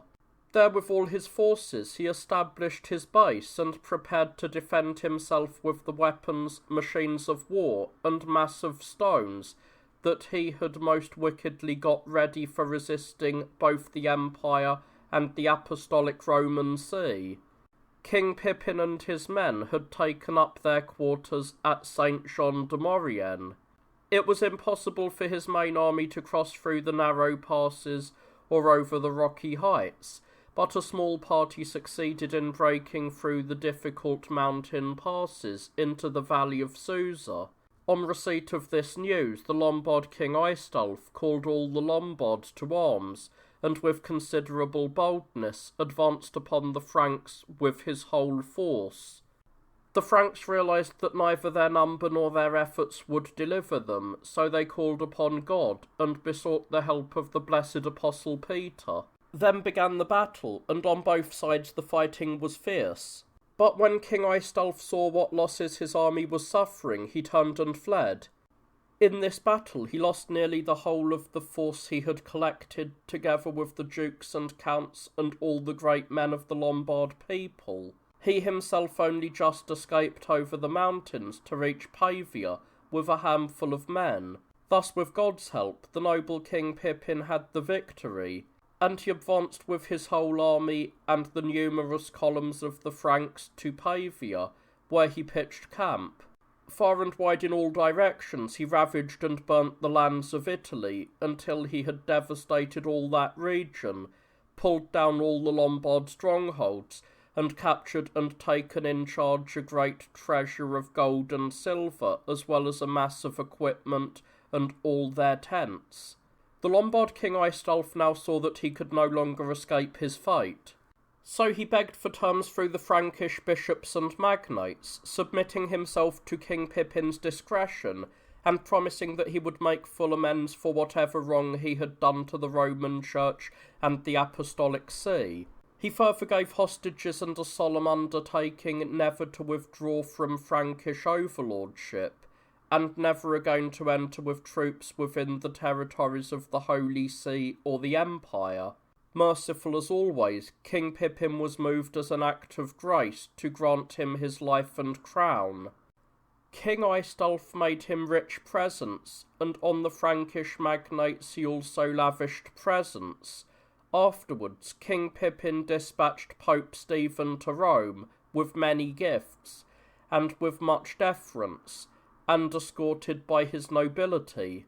He restored the Pope to his apostolic see with his former powers unimpaired.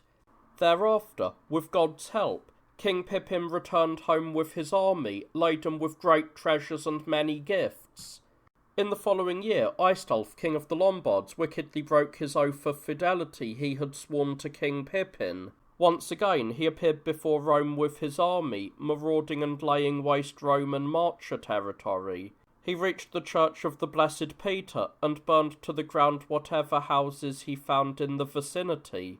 When this was reported to King Pippin, he was consumed with anger, and in fury once more summoned the entire Frankish army, and made his way through Burgundy, the town of Chalon, and then Geneva, to Saint Jean de Maurienne.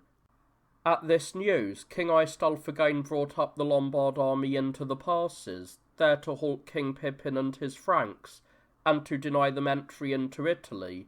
King Pippin's army crossed Mount Cenis and arrived at the defile where the Lombards made an attempt to resist them, but without pausing, the Franks surged as before across the rocky heights, for now they had learned their lesson, and burst in fury upon the kingdom of Aistulf, slaughtering whatever Lombards they found still in their path.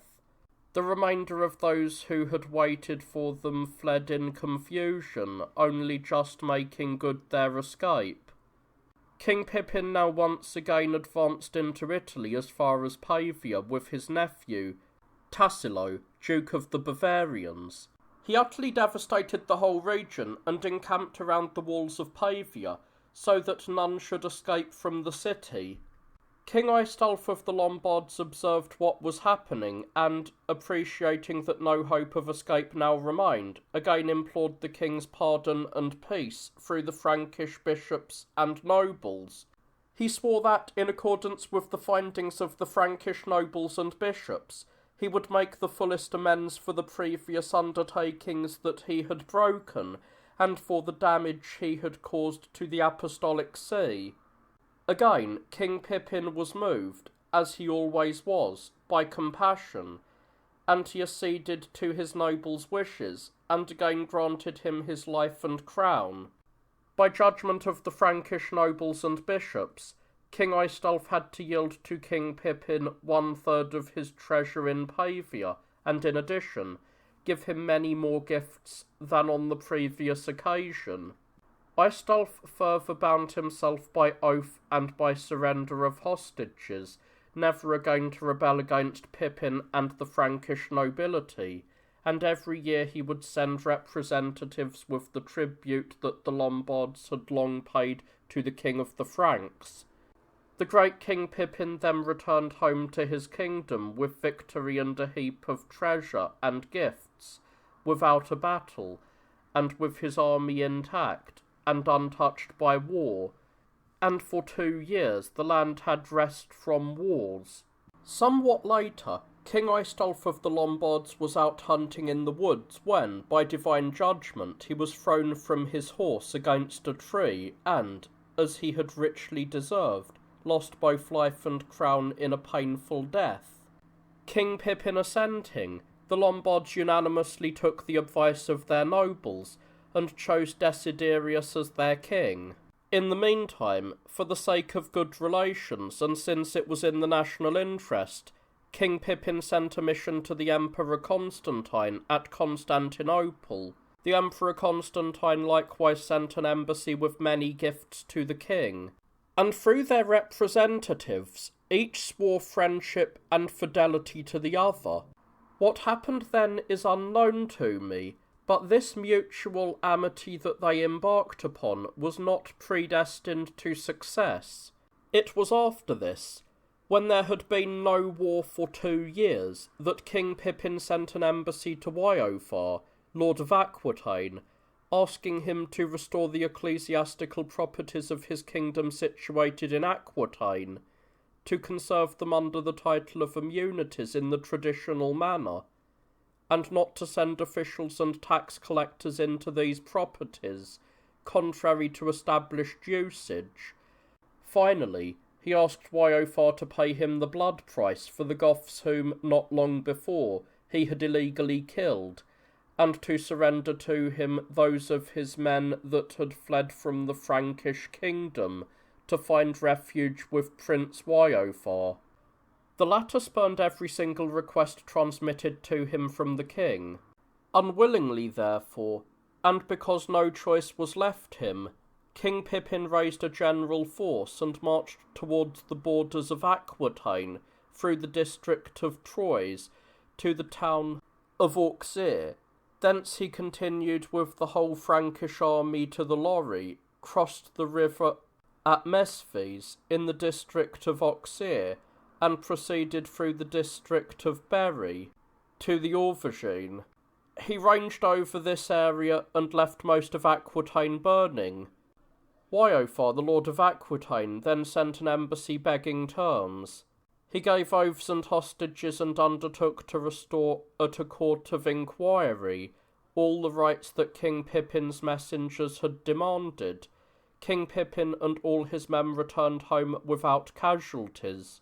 In the 10th year of his reign, that is, a year later, King Pippin summoned all the Frankish nobility to come to him at a Mayfield in Geraint, in Ripuarian territory, to consider in assembly matters of national safety and welfare.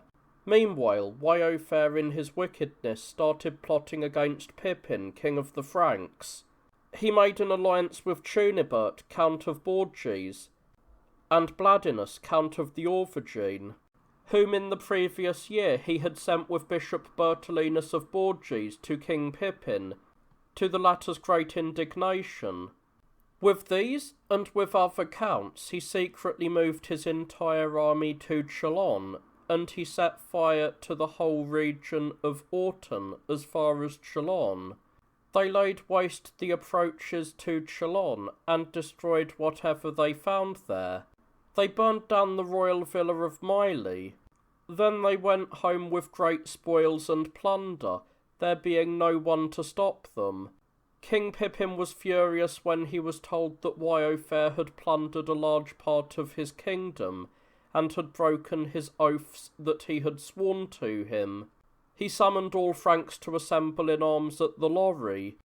He then set out with a large force to Troyes, and from there went through Auxerre to the town of Navarre, where he crossed the Lorry, and reached the stronghold of Bourbon, in the district of Bourges. The fortress was closely invested, and then the Franks stormed it and set it on fire. Such of Waiofar's men as were found there he took prisoner.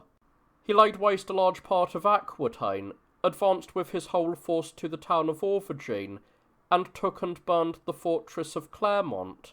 A great many men, women, and children perished in the flames. Count Bladinus of Auvergne was taken prisoner and brought in chains to the king's presence. Many Gascons were taken and slain in that engagement. And now that the town was taken and the whole region devastated, King Pippin returned home a second time, his army by God's help, unscathed, laden with much plunder.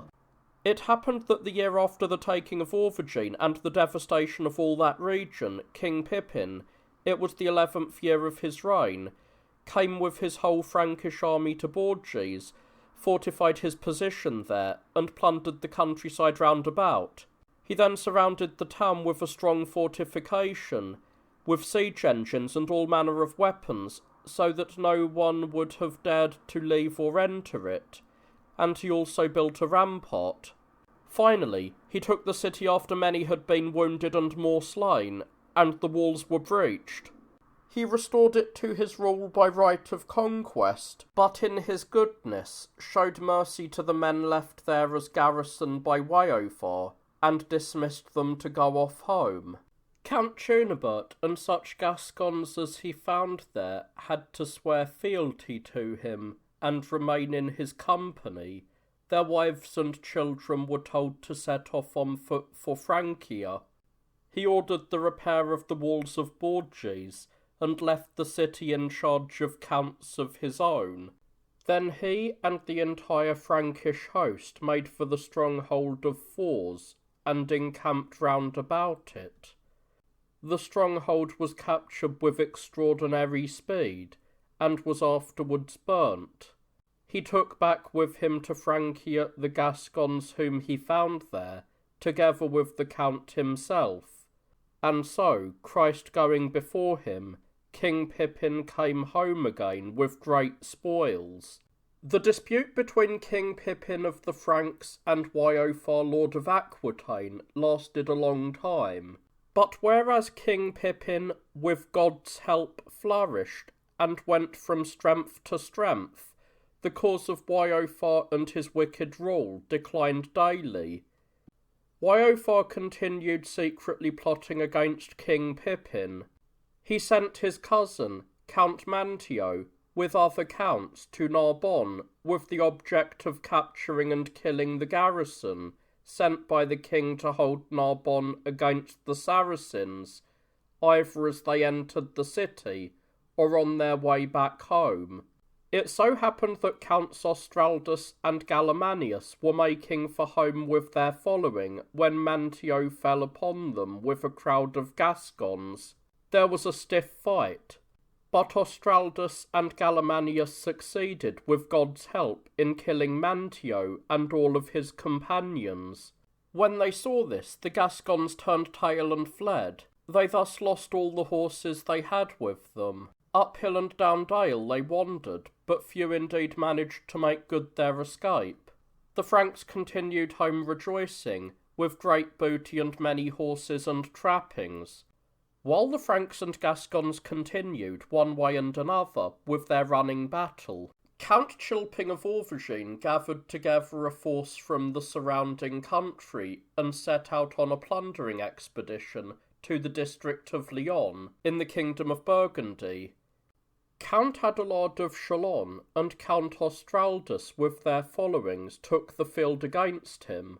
There was a fierce engagement on the banks of the Lorry, and Count Chilping and many of those with him were instantly slain there by the said counts. The Gascons made off when they saw this, but not many escaped through the woods and marshes. Count Amanigus of Poitiers, who had gone plundering in Touraine, was killed by the men of Abbot Wolfard of the monastery of the Blessed Martin, and many of his companions likewise fell with him. The survivors fled, though not many escaped.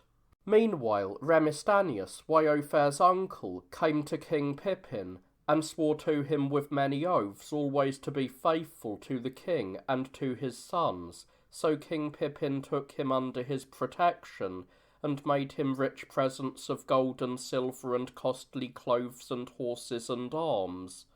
King Pippin gave orders for the complete restoration, regardless of cost, of the fortress known as Argenton in the district of Bourges, and sent his counts to look after it. He gave the fortress and half of the district of Bourges as far as the Cher to Remistanius, in order to offer resistance to Wyophare.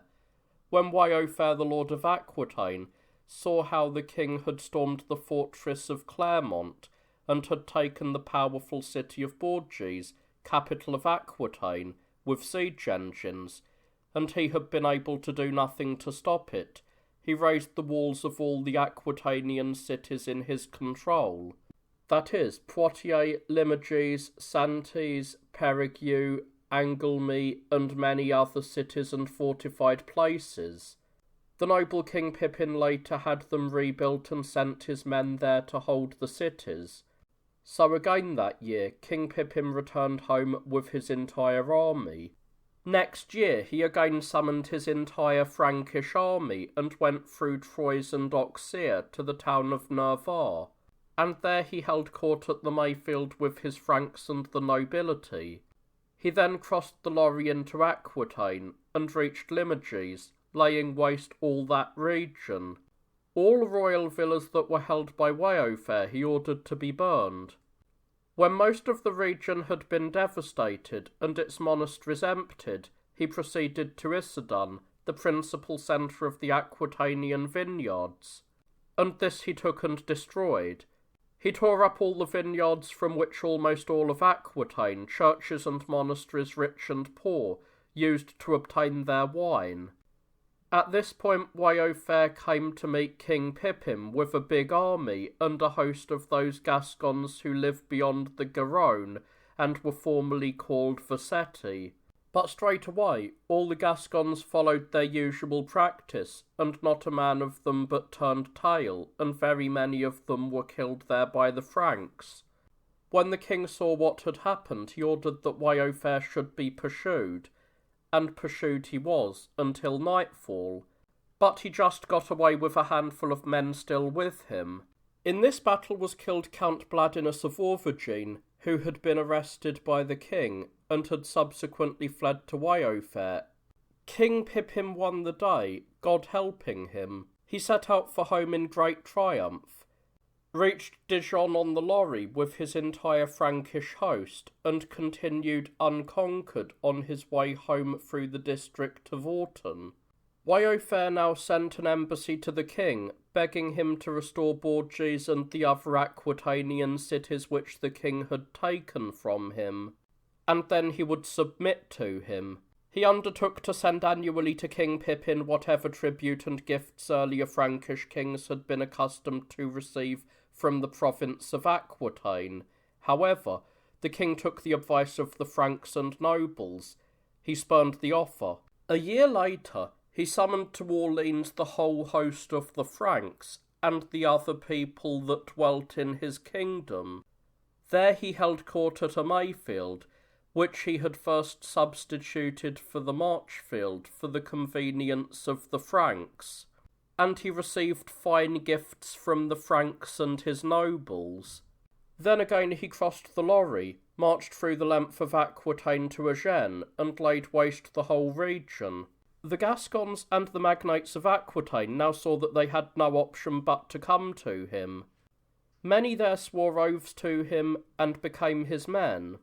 When the whole of Aquitaine had been thoroughly devastated and most of it subjugated, he marched back through the district of Périgueux and Angoulême, laden with spoils and plunder. And thus again that year he returned to Francia with the entire Frankish army and all his followers. Next year he again called together the whole Frankish host and marched through the district of Troyes and the town of Auxerre to the fortress of Gordon, and thence with his queen Bertrada boldly over the Lorry to Bourges. There he had a residence built and, as the custom was, again ordered the holding of a Mayfield. After taking counsel with his nobles, he left Queen Bertrada in Bourges with certain Franks and counts that he trusted. The king himself set out with the remaining Franks and nobles in pursuit of Wyofair, but as he could not catch Wyofair and it was already winter, he returned with his army to Bourges, where he had left Queen Bertrada. Meanwhile, Remistanius, son of the late Eudo, broke the oath of fidelity that he had sworn to King Pippin. He went back to Wyofair and became his man. Wyofair was delighted to receive him and to make use of his help against the Franks and their king. This same Remistanius attacked the king and the Franks and the garrison which the king had left in the cities, and he laid waste the districts of Berry and Limoges annexed by the king. He did this so effectively that not a peasant dared to work in the fields and vineyards. King Pippin spent the whole winter with Queen Bertrada in his residence in Bourges. He sent the entire army to winter in Burgundy, and attentive to the word of his bishops and royal chaplains, celebrated the 12 days from Christmas to Epiphany with all honour in the town of Bourges. In mid-February of the next year, while he was still in Bourges, he ordered the whole army that he had sent to winter in Burgundy to come to him, and he laid plans for trapping Remistanius. First, Hermenald, Berengar, Childerad, and Count Cunibert of Bourges were secretly dispatched with other counts and magnates to catch Remistanius, while King Pippin himself again set off with the main Frankish army against Wyofair. Queen Bertrada came to Orleans and thence by boat along the Lorry to the stronghold of Chanteceau on the river's bank. News now reached the king that ambassadors whom he had sent to the Emir Amormuni of the Saracens had returned to Marseille after an absence of 3 years, and that they were accompanied by a mission from the Saracen Emir Amormuni with many gifts. The king received the report and thereupon sent off representatives to welcome them honourably and to conduct them to winter quarters in the city of Metz. Furthermore, the counts I spoke of above, who had been sent out to catch Remistanius, were as good as their word. For with God's help, and insomuch as he was forsworn, they captured Remistanius and his wife, and brought them bound to the king's presence. The count promptly ordered Cunibert and Count Gislerius of Borges to hang Remistanius on a gibbet in that same city. King Pippin now journeyed to the Garonne, where the Gascons who lived beyond the Garonne came to his presence. They gave hostages and swore evermore to remain loyal to the king and to his sons, Charles and Charlemagne. Many more of Wyofer's supporters came and submitted to his overlordship. King Pippin magnanimously accepted their allegiance. Wyofer and a few followers were in hiding in the Forêt de Vire in the district of Perigueux, wandering about, uncertain how to avoid pursuit. Again, King Pippin laid schemes to capture Wyofer. First coming to his queen at Chantoceau, he summoned the Saracen embassy that had been sent to winter in Metz to meet him in the fortress of Chantoceau.